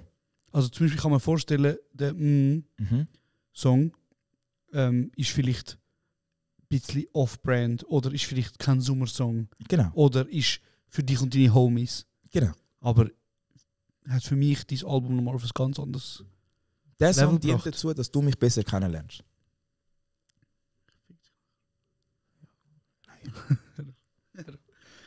Sorry, nein, aber ja, real, gute Antwort. Der Song ist da, Bro, dass du ein bisschen meine Persona ein bisschen besser kennenlernst, dass du mich ein bisschen besser verstehst, ein bisschen, wer ist der Live, was ist ein bisschen so ein bisschen sein Hintergrund, weißt? Und subtil hörst du auch sehr viele Infos, weißt? Aber es ist kein Single, Bro. Weißt du, was ich meine? Es ist kein Single. Und darum haben wir ganz klar Bassline noch als Single, Uplock noch als Single, 10 Deep als Single. Und die Singles haben auch ihren Job gemacht. Safe. Weißt du nicht mehr? Geil. Was ist dein Dings? Ist jetzt auch wieder einfach so nicht in den Sinn gekommen. Bro, Cypher hast du gegeben, der letzte? Der gerade vor kurzem war. Ja, voll. Es sind wieder geschossen worden, es sind wieder Schüsserei, es war ein bisschen auch politisch gewesen und auch ein bisschen um mentale Gesundheit gegangen. Aber was sagst du als Künstler, als Live-In zu dem Beef oder einfach zu dem Austausch von Pablo und Ryan? Finde ich gut. Finde ich gut, Bro. Es war geil. Ist geil gewesen, gell? Ja. Also auch so als Zuhörer finde ich, ist wirklich unterhaltsam gewesen. Also. Ist sehr unterhaltsam gewesen. Und Bro, schau, es werden jetzt 80% der Leute sagen, man hat doch gewusst, ab dem letzten Cypher, der Pablo wird etwas schreiben für dich. Eigentlich schon, oder? Ja. Er hat es ja, glaube ich, sogar noch angedeutet, so irgendwie, so hey, so wie Allah. Nächstes Jahr, man sieht sich nochmal. Du wirst wieder eingeladen. So. Checkst. Dann weißt du ja, okay, er redet mir zu confident, Bro. Checkst? Okay, dann ich top Laune. Weißt du, was ich meine? Voll. Aber Leute sind halt nicht, wenn du nicht vorbereitet bist, Bro, dann... Das ist das Einzige, was ich schade gefunden habe, Mann. Weil, hätte ihr so eigentlich damit gerechnet, oder hätte ihr gewusst, dass etwas von Pablo kommt, das wäre krass gewesen. Der Pablo ist fertig. Und er sagt auch, Er sagt, wieso, ey, stark, Bro, kick den nächsten Beat. Noch alles so, Ja, aber auf das haben wir Loki alle gewartet, nicht? Das so tief wie mir haben wir gehofft, so alle... Ja, es geht voll ab jetzt. Hoffentlich Ja, jetzt auch noch mal einen. Aber er hat gesagt, er hat noch einen gehabt, aber er hat es dann klar. Hat der Ryan gesagt. Weil er ja ein bisschen gemumbelt hat. Schon. Hat er gesagt, ja. Also. Ja, und der hat auch sehr, aber gut. Ich finde, das musst du einfach droppen, Bro. Wenn einer hast, dann drop ihn einfach. Machst einfach das schon. Ja, gut, aber komm. Aber ja, Cypher war interessant, Bro. Es war gut zum Schauen. Eben viel. Aber, Bro, ich finde im Fall die Dissereien und die Schiesserei. Ja. Die haben Swiss Rap auch ein bisschen hintergebracht, Bro. Also es ist kein... Also es ist nicht ein Gefallen für Swiss Rap? Nein. Okay. Nein. Ja, Bro, weil du das dann schaust und das sind ja auch, die gehören ja dann auch zu den Top-Tier-Artists, oder? Und dann denkst du so, ja, wenn das Top-Tier ist. Wenn das Top-Tier ist, dann müssen wir nicht mehr weiter schauen. Dann bleibt daheim. Ja. Weißt du, was ich meine? Aber gehört es nicht auch dazu, weißt du, dass wenn schon alle da sind, du entweder eben zeigen, was du kannst, oder du die Plattform brauchen, um auf etwas aufmerksam zu machen. Krieg, politische Meinung. Ja, aber das sind ja unterschiedliche Sachen. Und nachher, die Leute, die kommen, die nachher sagen, Alter, schau, wie krass ich bin. Und das sind schon gerade die Top-Tier da und jetzt zeige ich euch. Ja, aber Bro, Leute wollen einfach in aller Munde sein, Bro. Ja. Und das machst du, indem du frontest. Ja, 100%, ja. Aber eigentlich eben ein M2... Also zum Beispiel, das, was der Pablo gemacht hat, ist logisch eine Antwort zum Beispiel. Aber es ist auch rap-technisch ist krass gewesen. Ja, aber gut, Bro, wir haben jetzt über den Cypher eine ganze Folge lang geredet. Ich glaube... Ja, chill, Bro. Lass mal ein bisschen mit dem Rapper drüber reden. Ja, nein, Bro. Ja, wir haben zu dritt keiner von uns ist ein Rapper gewesen, Bro. Ja. Keiner von uns hat was mit Rap zu tun, Bro. Lass den Rapper reden, also Bro. Der Alpi hat auch gerappt, Bro. Ja, Bro, wann hat er gerappt? Damals. Er sollte jetzt nächstes Cypher auftreten. Das wäre krass. Einfach der Alpi. Das wäre krass. Wenn er sagt so, hey, hört zu, ich habe genug gehabt, viele kommen da und schiessen jetzt. Ich zeige, wie man schießt. Auf Arbeitszeit. Der LP ist back on mic. LP1, nicht Er hat LP geheißen? Wirklich? LP? Krass. LP? LP, Bro. Wie lange ist das her? Ich weiß nicht. Ich würde noch sagen, what's up, LP? Ich habe voll Tracks gehört. Ich schicke dir einen, Bro. Was? Ich finde Schick, schick. Geil. Hey, Jungs, wir sind bei über 1,5 Stunden. Zeit ist gerannt, Alter. Zeit ist gerannt, Bro. Krass. Zeit mit dir vergeht wie im Flug. Ja, mit und dir ich ist, Bro. Und ich ist alles doof. Ja, Mann. Bro, so genau, Mann. Wie ist er? Also, wie dir auch. Ich sag mir bitte so. Ja, ich kann den nicht. Ich habe gedacht, das ist so ein Kennst du nicht? Ohne dich ist alles doof. Nein. Wie, Bro? Bist du aufgewachsen? In Zürich, du? In Bro, sogar in Biel hat es andere... Nein, nicht aufgewachsen, geboren. Ah, du bist in Biel geboren? Ich bin geboren dort. Bist du in Winti geboren? In Salzburg. In Salzburg? Weißt du, wer ist in Salzburg geboren? Wer? Mozart. Ganz, okay. Mozart, fertig. Okay. Der Producer. Mozart on the beat. Stell dir vor, die damals... Ich, Xlingen, Bro. Was? Kreuzlingen. Geht an der Grenze. Und nachher, ich glaube, mit 3 sind wir auf Winti, ja. Weil ich habe meine Spielgruppe und so alles in Winti. Spielgruppe, Kindergarten, alles. Fühlt ihr euch ein bisschen wie Zürich Aussenseiter? Nein, Mann. Nein, no. Ich würde nicht sagen, dass wir Zürcher sind, Bro. Sehr und ich. Also ich finde einfach jeder, der von Winti ist... Weil Winti fühlt sich an wie so ein bisschen eine Insel Ich kann gerade jetzt sagen, bevor du sagst, jeder, der von Winti ist, ich hasse das so fest. Und das Gefühl hat, dass Winti so, oh mein Gott, wir sind Winti, wir sind nicht, deine Scheiße, Winti hat, das Krasseste an Winti sind die 24-Stunden-Tankstellen, die wir haben. Ja, Bro, mach jetzt Winti zum Dorf. Bro, was hat Winti zum... Bro, also okay, erstmal, Winti ja. ist so die kleine, vermutlich links-lesbische Schwester von Zürich, so. Kann man sagen? No linker als Zürich. We good, bro, weißt du? No linker als We tight, bro. We got history, bro. Okay. Jetzt eigentlich, okay. Ja, er catcht the vibe, Bro, er catcht the vibe. Das ist okay, lass voll schauen wir. Was? Lass voll schauen wir. Machen wir auf Englisch jetzt. What's up, yo? Hey, yo, what's poppin', yo? It's your boy, Corson Bondig. Corson Bondig in this bitch. Bro. Turn up. Also Winti ist mal eine Kulturstadt. Normal. So Museen. Afro-Pfingsten. Afro-Pfingsten. Für unsere Community. Ja, man sagt ihnen. Okay, aber das sind so Sachen. Albanien fast auch einmal im Jahr. Ich sag, Winti, Bro, hat Altstadt. Altstadt ist herzig. Es hat Kaffee, es hat Restis, wie eine andere Stadt auch. So, Winti hat schöne grüne Plätze, das ist auch herzig. Winti hat viel Museen, ist auch schön. Und dann? Ja, was hat denn Zürich? Bro, Zürich hat einen See, Morgen. Ah, der See macht's aus? Ja, 100%. See macht den Korn. Wie oft bist du im See gewesen? Letzte 12 Monate, sag. In See? Bro, ich bin generell kein Mensch, der im Wasser Also was juckt dich denn der See, in Bro? See, zum Überlegen nochmal schnell 2-3 Sekunden. Wo bist du, wenn du in den See gehst schwimmen? Also in den See? Bro, ja. Was machst du denn Aussagen wegen, das macht's? Ich bin schon... Weißt du, wie oft kann ich im Sommer am See hängen oder wir gehen mit den Jungs Bötchen mieten? Innen. Mit dem Bötchen gehen ins Wasser. Ja, ich bin schon ein paar Mal im Wasser gewesen, im See. Wann? Wie viel Mal? Letztes Jahr bin ich sicher gewesen, vorletztes Jahr auch und so, und seitdem nicht mehr, Bro. Du bist zweimal gewesen, Bro, wir sind Lüg mich dort, nicht, du wir bist sind, zweimal. ja, und das ist alles nachdem passiert, nachdem ich in Griechenland meine Ja, Angst nach- überwunden habe. Stimmt. Und dann bin ich dort, ich so, Bro, Ja. ist chillig. Haben ihr... Was? Nein. Du lässt die anderen gerne reden, gell? Wenn Besser. etwas heiß ist, Bro, besser. gibst du den... Ich bin ein erwachsener Mann geworden. Ah, Ich bin ein erwachsener Mann aber du geworden. fühlst dich schon gern. Ja. Anonym aber. Wie anonym. Ja, so eben, so, ey, ich habe gehört, ey, er hat mir gesagt, aber ich sage nicht wer.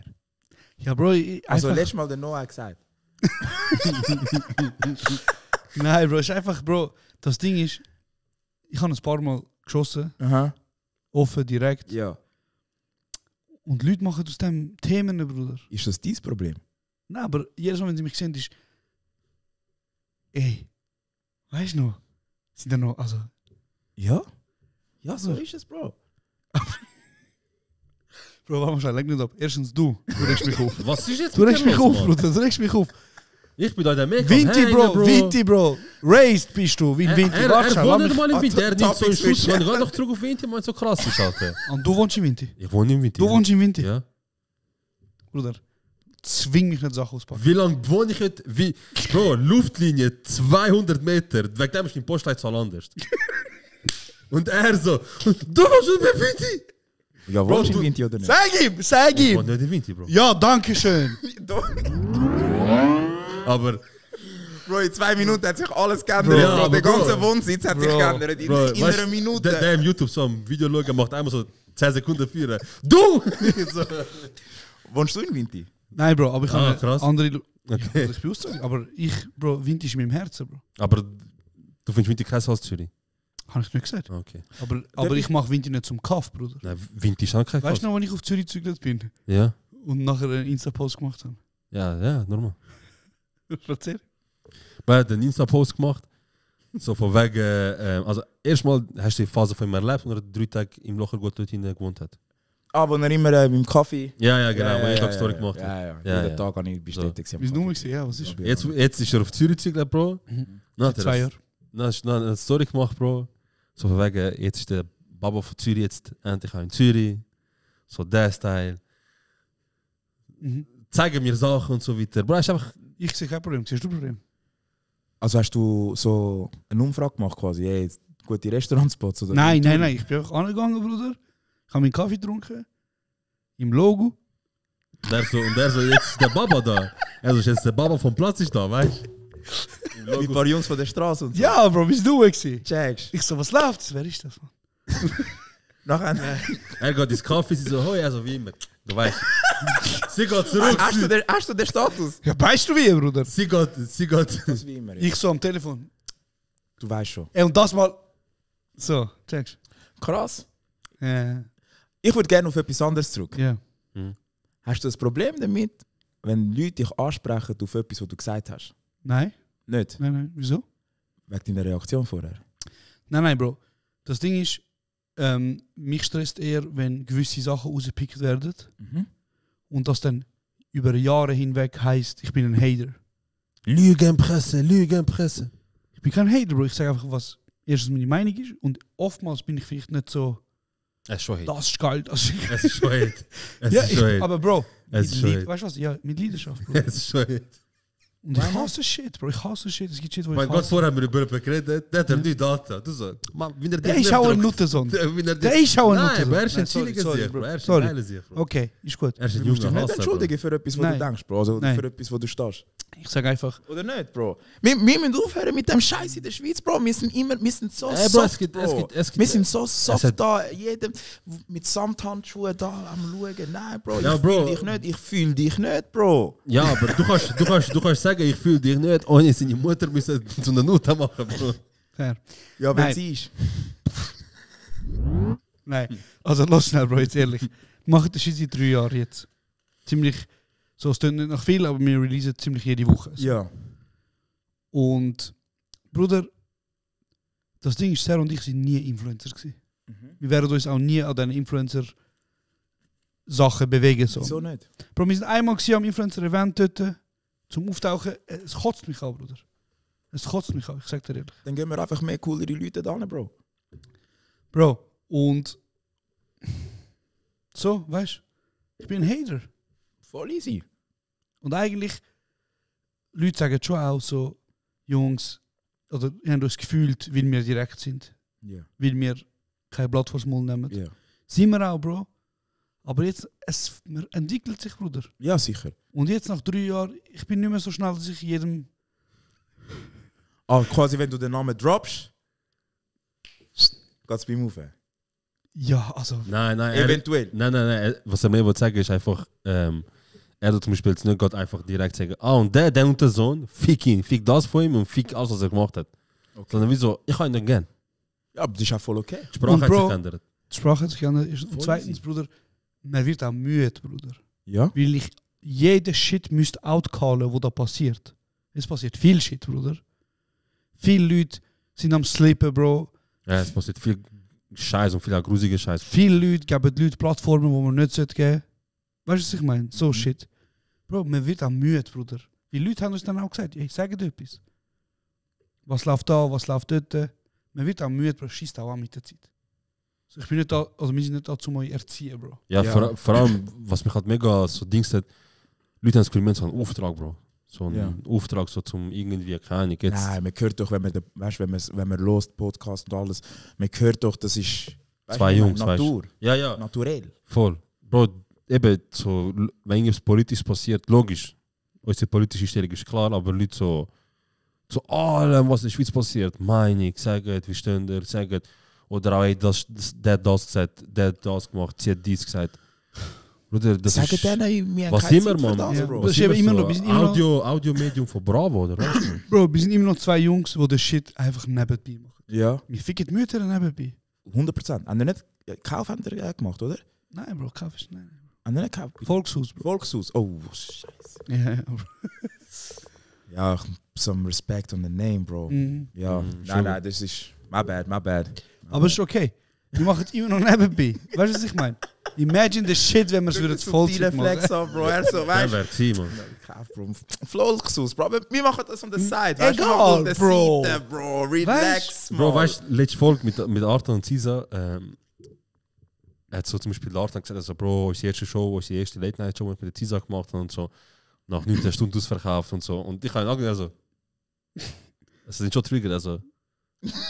Ich so, wir haben es nach 6 gemacht. Also, Ist nicht wir wichtig. Wir haben noch 6000 Stück. Es ist nicht wichtig. 6 Stunden, es ist egal. 6 Stunden.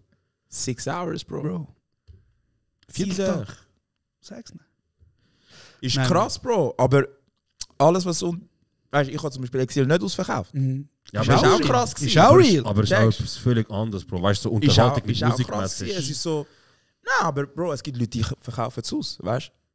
Ja, aber ich tue jetzt irgendeinen Fußsteg an, ne? Ich Auf rappe jetzt Locken. irgendetwas, aber ich sage jetzt, eine Person, die einem Schweizer Artist Musik live unterstützen kommt, oder als ein Live-Konzert kommt, das ist wie so, keine Ahnung, 5 bis 10, die einem von der Unterhaltungsbranche schnell ankommen und ihm Comedy zu hören, 2 Stunden. Oder 3 Stunden oder so. Ja, und Bro, und die Generation jetzt checkt auch nicht, dass Musik live nochmal ein anderes Ding ist, Voll. als das Shit auf Spotify pumpen. Ja.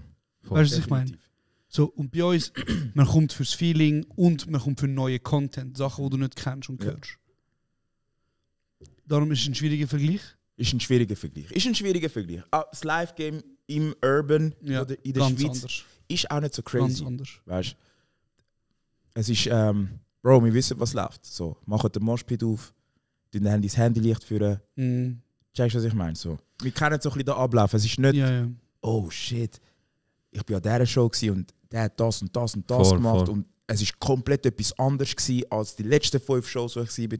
Dort müssen wir auch ein bisschen raus von unserer Komfortzone gehen. Weißt du, zum Beispiel, eben, Sektion hat es verdammt gut gemacht, der Loco und Rini mit Band, die komplette Lichtshow. Ist aber Weißt auch du, nicht für jedes richtige Band und eben, also weißt du natürlich, das Nein, dort musst du Lichtshow. dich anwachsen einfach. Ja, ja. Es ist nicht für jedes Richtige, sondern vielleicht hast du einfach den Sound noch nicht Ja, ja. zum Live-Spielen. Ja. Voll, Vielleicht musst du voll. dich mal einfach entfalten, entwickeln und auf das Level kommen, Ja. wo du kannst mit Band Mann. spielen Ja, Mann. und dann ist es auch eine geile Show. Ja. Und wenn du nicht dort bist, Bro, chill mit dem DJ und gib weniger Geld aus. Weißt? Mhm. Du musst nicht in eine Band investieren, wenn Wenn dich es nicht Potenzial wenn es nicht mal Potenzial hat. Und die Jungs haben eben dort auch wieder die Messlatte ein bisschen höher gesetzt.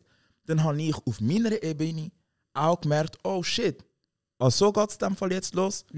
Ich gang zurück, zurück und ich gehe arbeiten, Bro, und ich komme zurück auf meinem Level mit einer Top-Tier-Performance. Und Weißt du, was ich meine? das respektiere ich, Bro. Das respektiere ich, weil du fühlst dich selber, du weißt, du kannst, du weißt, du machst guten Sound, aber du weißt auch ganz genau, wo muss ich anhören, wo muss ich lernen, wo muss ich besser werden. Ja, Bro, nur so können wir wachsen.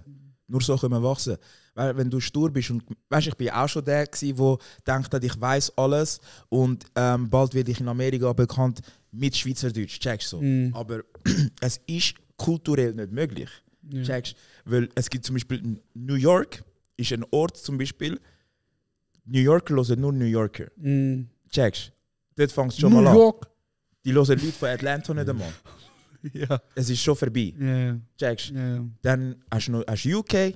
UK auch ein bisschen geizig. Sind schon ein bisschen offener Europa gegenüber, aber auch ein bisschen geizig. Ja. Frankreich komplett geizig. Ja, aber Frankreich hat sich auch verdient, Bro. Deutschland gönnt. Deutschland gönnt schon, ja. Deutschland gönnt zum Beispiel. Weißt du, Aber die haben auch gesehen, dass ein paar eben auch Arbeit von Schweizer Musikern, die auf Deutsch gemacht haben, das ist auch die Arbeit von ihnen, Bruder. Genau. Und dann muss man vielleicht aufhören zu träumen von Amerika und sagen, hey, los zu, ich schaue einfach mal ein paar Junge, Ja. weißt, 10'000 monatliche, 15'000, 20'000 monatlich in Deutschland. Connecten wir mal, weißt, machen wir vielleicht etwas naturell und dann schauen wir, wo das anführt. Weißt? Fair, Bro, fair. Step by Step. Und dann geht das auf, das Ganze. Aber wenn du das Gefühl hast, du bist schon der Krasseste und Ja, du dann willst überall Weisheiten verteilen, Jemand ohne den Know-how, kennst, Bro. Ja, ja. Get the fuck out of here, man. Bro, aber weißt du, das haben wir auch viel gedacht. So, ich meine, Bro, Das ist halt wer ich bin mit 24, ich habe gedacht, der Krasseste. ich weiß so viel. Ja, voll. Bro, vor allem zum Beispiel auch über das ganze Filmzeugs, Bruder. Ich sehe jetzt, du bist viel im Filmstudio und so. Bro, ich bin viel am Lernen. Wirklich. Ich bin auch gehandelt worden. Ich bin Du bist komplett worden. Bro, look, bei uns in der Schule, also ich studiere ja Film, und bei uns Zürcher Hochschule der Künste, Bro. Sag mir mal, Zürich. Krass, Bro. Bro, Leute studieren, Bro, krass. Krass. Aber Nein. bist du auch so einer, Bro? Nein. Nicht? Ich weiß genau, was du meinst. Nein. Das Problem ist, ich bin in der Unterzahl. Ah. Aber mich kommt einer mit so Frisur schräg und trotti. Und ich sage so den Leuten, hey, schaut den. Ah, nicht. Chill. Weißt du, was ich meine? Wieso, was? Nicht, er hat eine coole Frisur. Weißt du, was ich meine? Sie so, die siehst du uns, oder? Ich so, Schau nein, mal, die scheiß Pinselfrisur, Mann. Aber die ist geil, Mann, die ist geil. Du bist ein geiler Sieg, Du bist Mann. geil. ja. Jackie. Und auf einmal, das Ding ist, Bro, es gibt so vielleicht 6, 7 Kennex. Wir sind so, Bro, noch nie geredet das Wort. Wir sind so, Bruder. Weißt du, wie Busfahrer, wenn sie sehen, die immer so machen. Bro.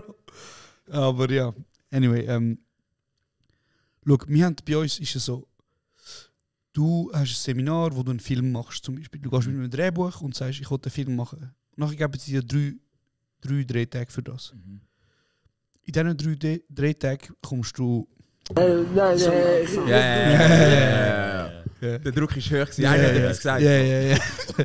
Kommst du eine Crew über von vielleicht 15 Leuten. Also die musst du selber suchen, aber es ist bewilligt. Plus das Equipment. Ich meine, Bro, wir arbeiten mit Kameras, es tut nach einem Flex, aber nur, dass man ein bisschen checkt. So eine Aria Alexa kostet vielleicht 90'000 Stutz. Und, weißt, und auch die mit dem Objektiv und allem, Bro. Der Shit ist teuer. Das kann nicht jeder einfach nehmen. Das heisst, du kannst in deinem Studiengang, wenn du es gut machst, 2 bis 3 Filme machen. Und so einen Finalisierungsprozess, also mit Color Grading, mit Sounddesign, mit Soundmischung, bei einem Film kann schnell mal, wenn man alles zusammenzählt, wenn du das in der echten Welt würdest machen, 30'000, 40'000 Stutz kosten. Weißt du, was ich meine? Ja. Darum, Wie ein Album. voll. Und darum sind sie, es ist selektiv. Du kannst nicht jeden Tag einen Film machen, natürlich. Ja, logisch. Und was wir haben, ist, wir haben so ein internes Filmfestival. Dope. Das heißt Ticket to Ride. Wenn du den Film dort zeigst, hast du offiziell das Ticket zum rausgehen. Ja. Dann darfst du auf Festivals gehen. Und das Ding ist, Bro, das ist 4-mal jährlich immer. Oder 3-mal pro Semester. Und ich sehe den Shit.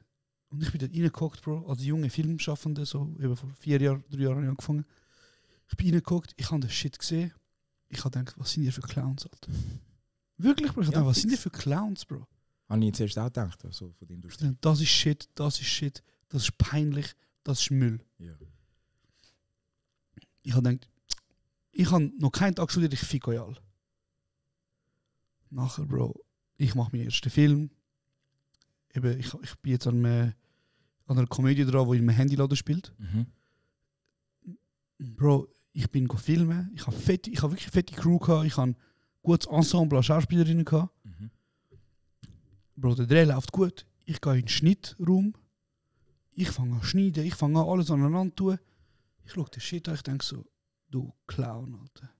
Was hast du da gedacht, was du kannst? Weißt du, was ich meine? Ich bin so crashed, Bro. Aber man lernt dazu, man sieht und jetzt, es kommt langsam an ein Level, weil ich habe aufgehört, denke ich kann etwas und ich habe angefangen aufnehmen, Bro. Schauen, was ein andere falsch gemacht, Bro. Was ein andere richtig macht, was kann ich lernen. Ja. Das hat mich als Person, als Kunstschaffender so auf ein neues Level gebracht. Und auch Abkürzungen nehmen. Ja. Wenn du weißt, Bro, 5 Stunden dabei eigentlich, ich könnte das so in 2 Stunden fix. erklären. Hast 3 Stunden gespart, weißt du? Fix. Und weißt du, was auch noch dazu kommt? Eben jetzt in dem Genre, Bro, Comedy ist eines vom Schwierigsten, was du machen kannst. Weil der Grad zwischen es ist cringe und es ist lustig, der ist sehr schmal, Bro. Und in der Schweiz, Bro, ganz schlimm. Ja. Also du kannst einen kleinen Feld rein, das ist nicht mehr lustig, Bro. Es ist cringe. Es wird auch auf alles geschaut, Bro. Sehr. Es wird nur auf die Finger geschaut. Sehr. Und ich habe das Zeugs angeschaut, weißt, ich habe ja so ein bisschen im Stil machen von, also weißt, so die Machart von The Office oder was weiß ich, hat mir sehr gefallen. Ich habe mir gesagt, Mann, Bro, ich brauche nicht jedes Mal den Zoom-In, wenn etwas Lustiges passiert. Oder ich brauche nicht den Blick in die Kamera, weißt, wenn etwas Lustiges passiert. So. Oder typische Element von der Comedy ist so Slapstick. Die Kamera ist in der Mitte, es zeigt auf den einen, nachher geht es auf den anderen. Weißt du, immer Schuss gegen Schuss. Ich habe gedacht, Bro, nein, ich will ein bisschen künstlerische Bilder, ein bisschen, also weißt du, so ein bisschen ästhetische, schöne. Ich habe das gemacht, ich habe auf das verzichtet. Dann so etwas Einfaches wie so einen Establishing Shot, also das von draussen nur 2 Sekunden den Handyladen zeigt. Dass du merkst, wo du bist. Genau. Ich brauche das alles nicht, Bro. Ja. Ich will das alles nicht. Das ist alles alte Comedy, alte Schule. Das ist auch alt Movie. Also weißt du, wo man Voll. den Laden zeigt und dann wie man reinläuft. Voll. Ich mein, weißt, so habe ich auch directed damals früher, weißt, aber das ist auch Jahre her. Voll. Und jetzt, wenn du in einem Laden drin bist, checkt man, du bist in einem Laden drin, Voll. ist alles gut. Voll. Aber gewisse Sachen funktionieren einfach, wie sie funktionieren. Ja, Bro. voll. Und die kannst auch nicht sagen, nein, gut, der Establishing Shot, okay, brauchst du nicht, Bro, ich zeige anders. Aber die Zoom-Ins, die gewisse Musik drunter, dann merkst du, okay, es hat schon einen Grund, wieso es funktioniert. Ja, voll. Aber ja. Auch zum die Emotionen führen, holen Voll, und alles. voll. Früher auch, wo ich so geschrieben habe, Videos geschrieben habe. Übrigens auch ein kleiner Flex, weißt du. Beides so jetzt am gleichen Tisch. Ich habe 80% von meinen Musikvideos selber geschrieben. So Ja. Bounce, Goldream. Top Boy hast du auch directed? Co-directed. Ja, co-directed. Mit dem Flo. Omar und Flo. Omar und Flo, stimmt. stimmt. Ja zusammen gewesen. Voll. Bounce. Du bist ja mit dem Rodney cool, gell? Ja, voll. Stimmt. Mit dem habe ich auch. Er ist ja auch ein guter Filmschaffender. Er wohnt jetzt mit meinem alten Mitbewohner zusammen. Ah, krass. Ja, ich weiß, wo in Altstadt. Ja. Ja, voll. Ja, voll. Viel für Videos geschrieben, geplant, also so das ganze Creative Directing, Production-Dings habe ich gemacht. Weißt, Location Scouting und das ganze Zeug. Ist hure viel Arbeit. Es ist viel Arbeit, ja. Ich respektiere wirklich so die Filmwelt, Bro. Das ist tough. Was ich dich fragen wollte, findest du nicht, das ist Zeit, Bro, für so einen neuen Movie wie Breakout dazu mal jetzt, Bro? On some real shit jetzt, wirklich ernst, Bro. Wir haben genug Top-Artists, Fly-Artists. Du hast gut aussehende, Bro. Du hast Strassen-Artists, du hast Fly-Artists, du hast intellektuelle Artists, Bro. Du hast alles, was es braucht, auf einem guten Niveau, wo nicht cringe ist. Ja. Bro, das Ding ist jetzt, ich habe dir Folgendes, ich habe mir auch viel Gedanken darüber gemacht. Schau. Ich muss auch pissen, Jungs, sorry. Ist gut, Bro. Seit 20 Minuten, ich so, jetzt brechen wir sich jeden Moment ab, Ja. ich kann es nicht aushalten. Ist zu krass, ist eine lange Folge. Ja, aber das ist spannend. Bro, look, ich kann das so sagen. Weißt du, wie viele Filme werden pro Jahr in der Schweiz... Eingereicht? Nein. Was kostet ein Film zu produzieren? In der Schweiz? In der Schweiz? Also wir reden von einem durchschnittlichen Feature-Film. So 70 Minuten und darauf. Aha. 70 Minuten. Genau, also eigentlich so im Schnitt sind Filme ja 90 Minuten. So Netflix oder SF-Level? Bro, es spielt einfach nicht so eine riesen Rolle. Ich denke zwischen so 280'000, Bro. 2,5 Millionen. 2,5 Millionen? Mhm. Das ist noch ein günstiger Film in der Schweiz. Krass. Mhm. Yes. Du kannst natürlich auch günstiger produzieren, natürlich. Aber wenn du in der Schweiz haben wir Gewerkschaften oder also Leute, die sagen, was im Minimum ein Mikrofonmensch oder ein ein Strommensch oder ein Regisseur, jeder Job hat eine Lohnstufe in der Schweiz. Das ist GVA oder irgendwas. Bei uns heisst es SFV, Schweizer Filmverband. Okay. Das heisst, sobald du eine Anzahl von Crew hast, dann ein Drehbuch, Recht, Lizenzen, das schafft ja über 3 Jahre lang meistens oder monatelang, das kostet auch etwas.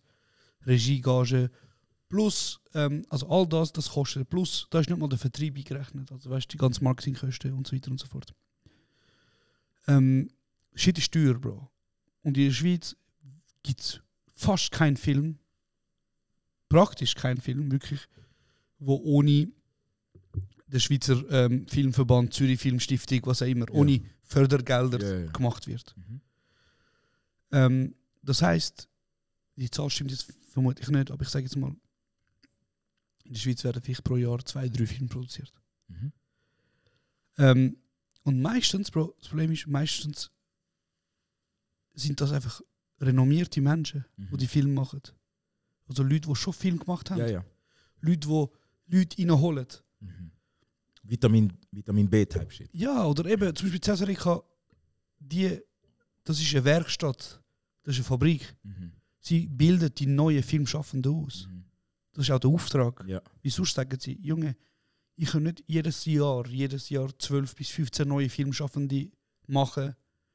Die müssen ja irgendwo arbeiten. Ja. Verstehst du? Ja. Die Industrie ist klein. Gut, lange Rede, kurzer Sinn.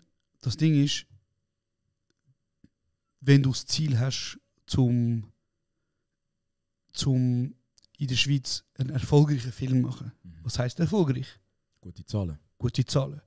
Und ein Film fängt an zu zählen ab 10'000 Kinobesuche. Okay. Das ist nicht viel. Ja.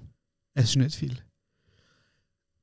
Top, ich weiß jetzt die genauen Zahlen nicht, aber ich glaube, du bist in der Top 5 von den besten Schweizer Filmen, wenn du schaffst, 300'000 Kinobesuche zu angeln.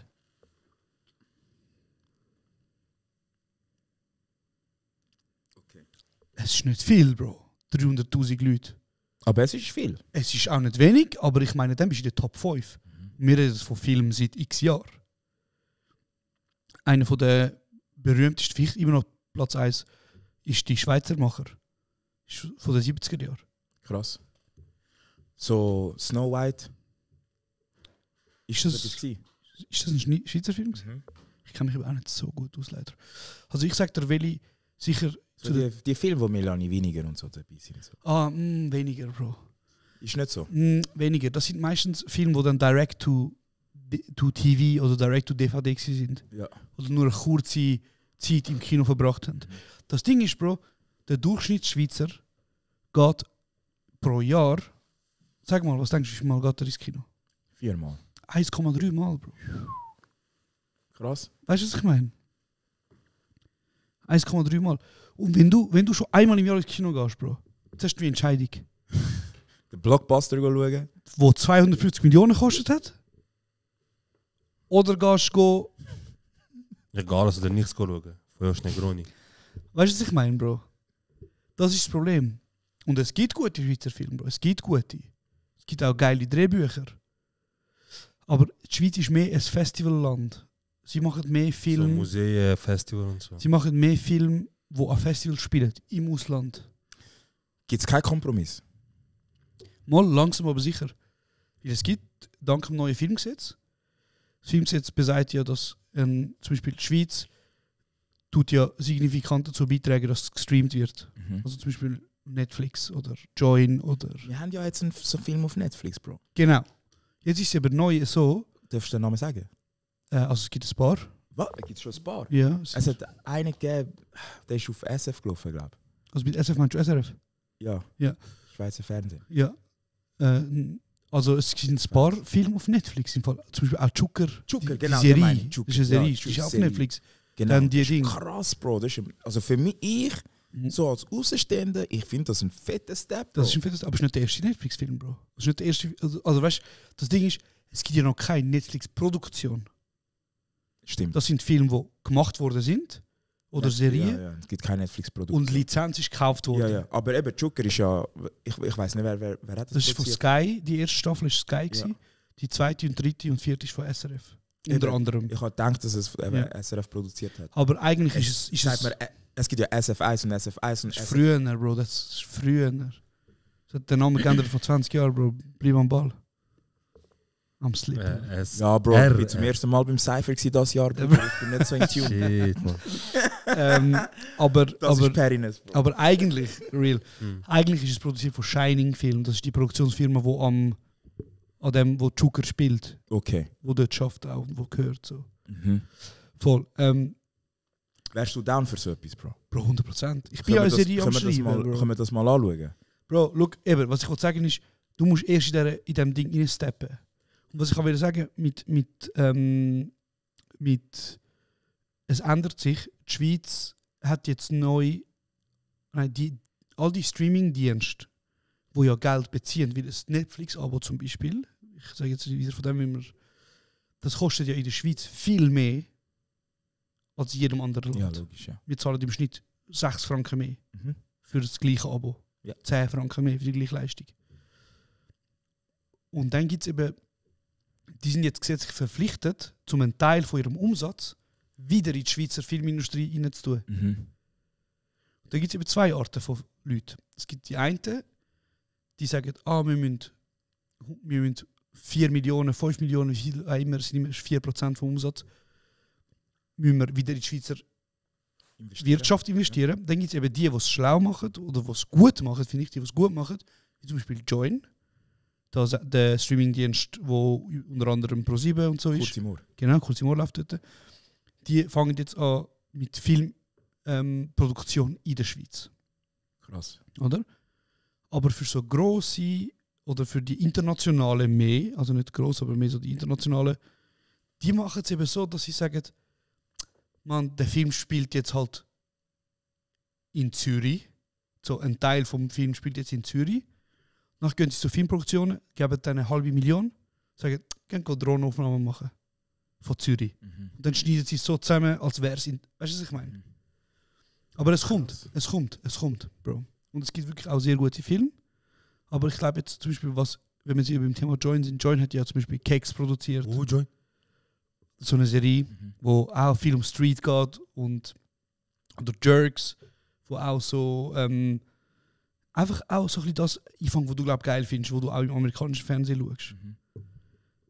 Und die fangen jetzt glaub langsam aber sicher mit den richtigen Leuten.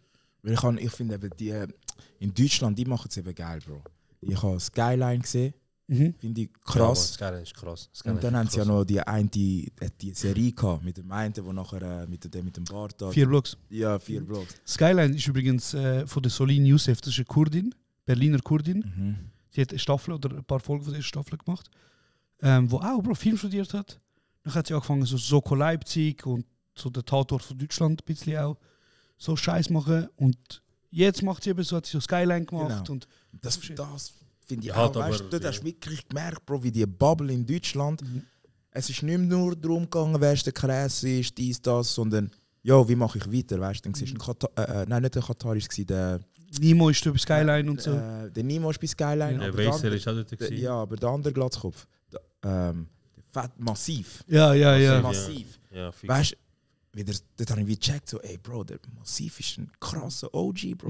Weißt du? So, der kann das und ich finde, er hat seine Rolle gut gespielt, Bro. Sie spielen ja. Also, weißt du, und das gibt wieder mehr Opportunities. Du musst nicht nur sounden bis du am Schluss, sondern wie jetzt der Rest der Welt kannst du Musik machen und dann in Film und dann in Kleider und dann Restis und dann, weißt du, ich meine so. Bro, das Problem, also das ist geil. Ich verstehe voll, was du meinst. Das Problem ist eben, die Leute in der Schweiz, die Film machen, haben den Bezug nicht zu den Rappers, zu den urbanen Leuten. Ja. Zum Beispiel, Bro, in meinem Film jetzt, Kurzfilm, der ERZ hat eine riesige Rolle. Geil. Er spielt eine riesige Rolle. Er spielt sich selber, aber er spielt eine riesige Rolle, Bruder. Ein Albaner. Brutal. Und das ist ein guter Step, Bro. Bro, das ist auch mein Plan, weißt du? Sehr ein guter Step. Ich sage den Leuten auch, so, ich habe die Connections, ich bin close. Und ich weiß auch, wer kann und wer nicht. Ja. So, und das will ich machen, Bro. Unbedingt. Es klingt ein bisschen hart, aber es ist auch ein bisschen dein Job, Bro. Ja. Es gehört, also dein Job, es ist nicht dein Job, aber es gehört ein bisschen, finde ich, zu deinem Auftrag. Fix, weißt? 100%. So der big picture. So, weil, wenn du schon den Plug hast, und dort stattfindest, weißt, und auch den Bezug hast zu der urbanen Kultur, dann finden wir 100% irgendwo eine Schnittstelle. Ja, Weil, weißt, ich weiss, dass du Schauspieler kannst. Ja, locker. Von der Art. Ich weiss, ein EAZ kann das, Bro. Ja.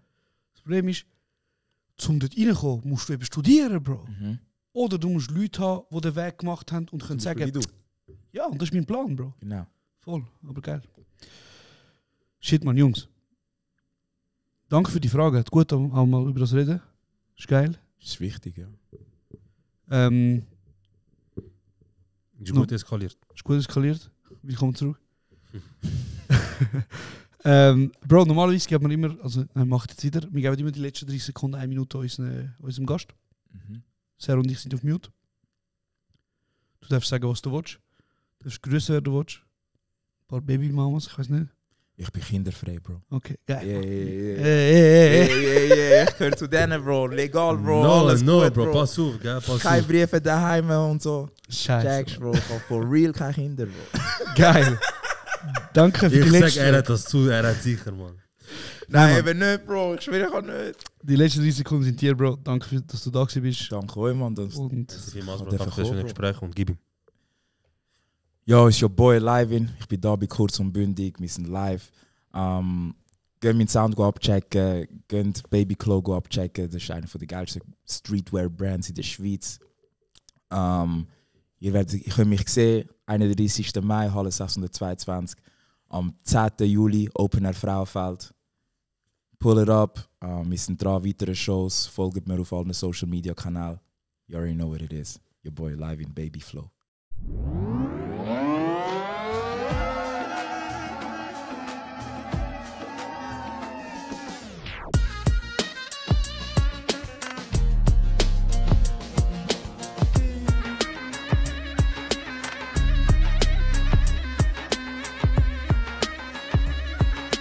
Das ist kurz und bündig.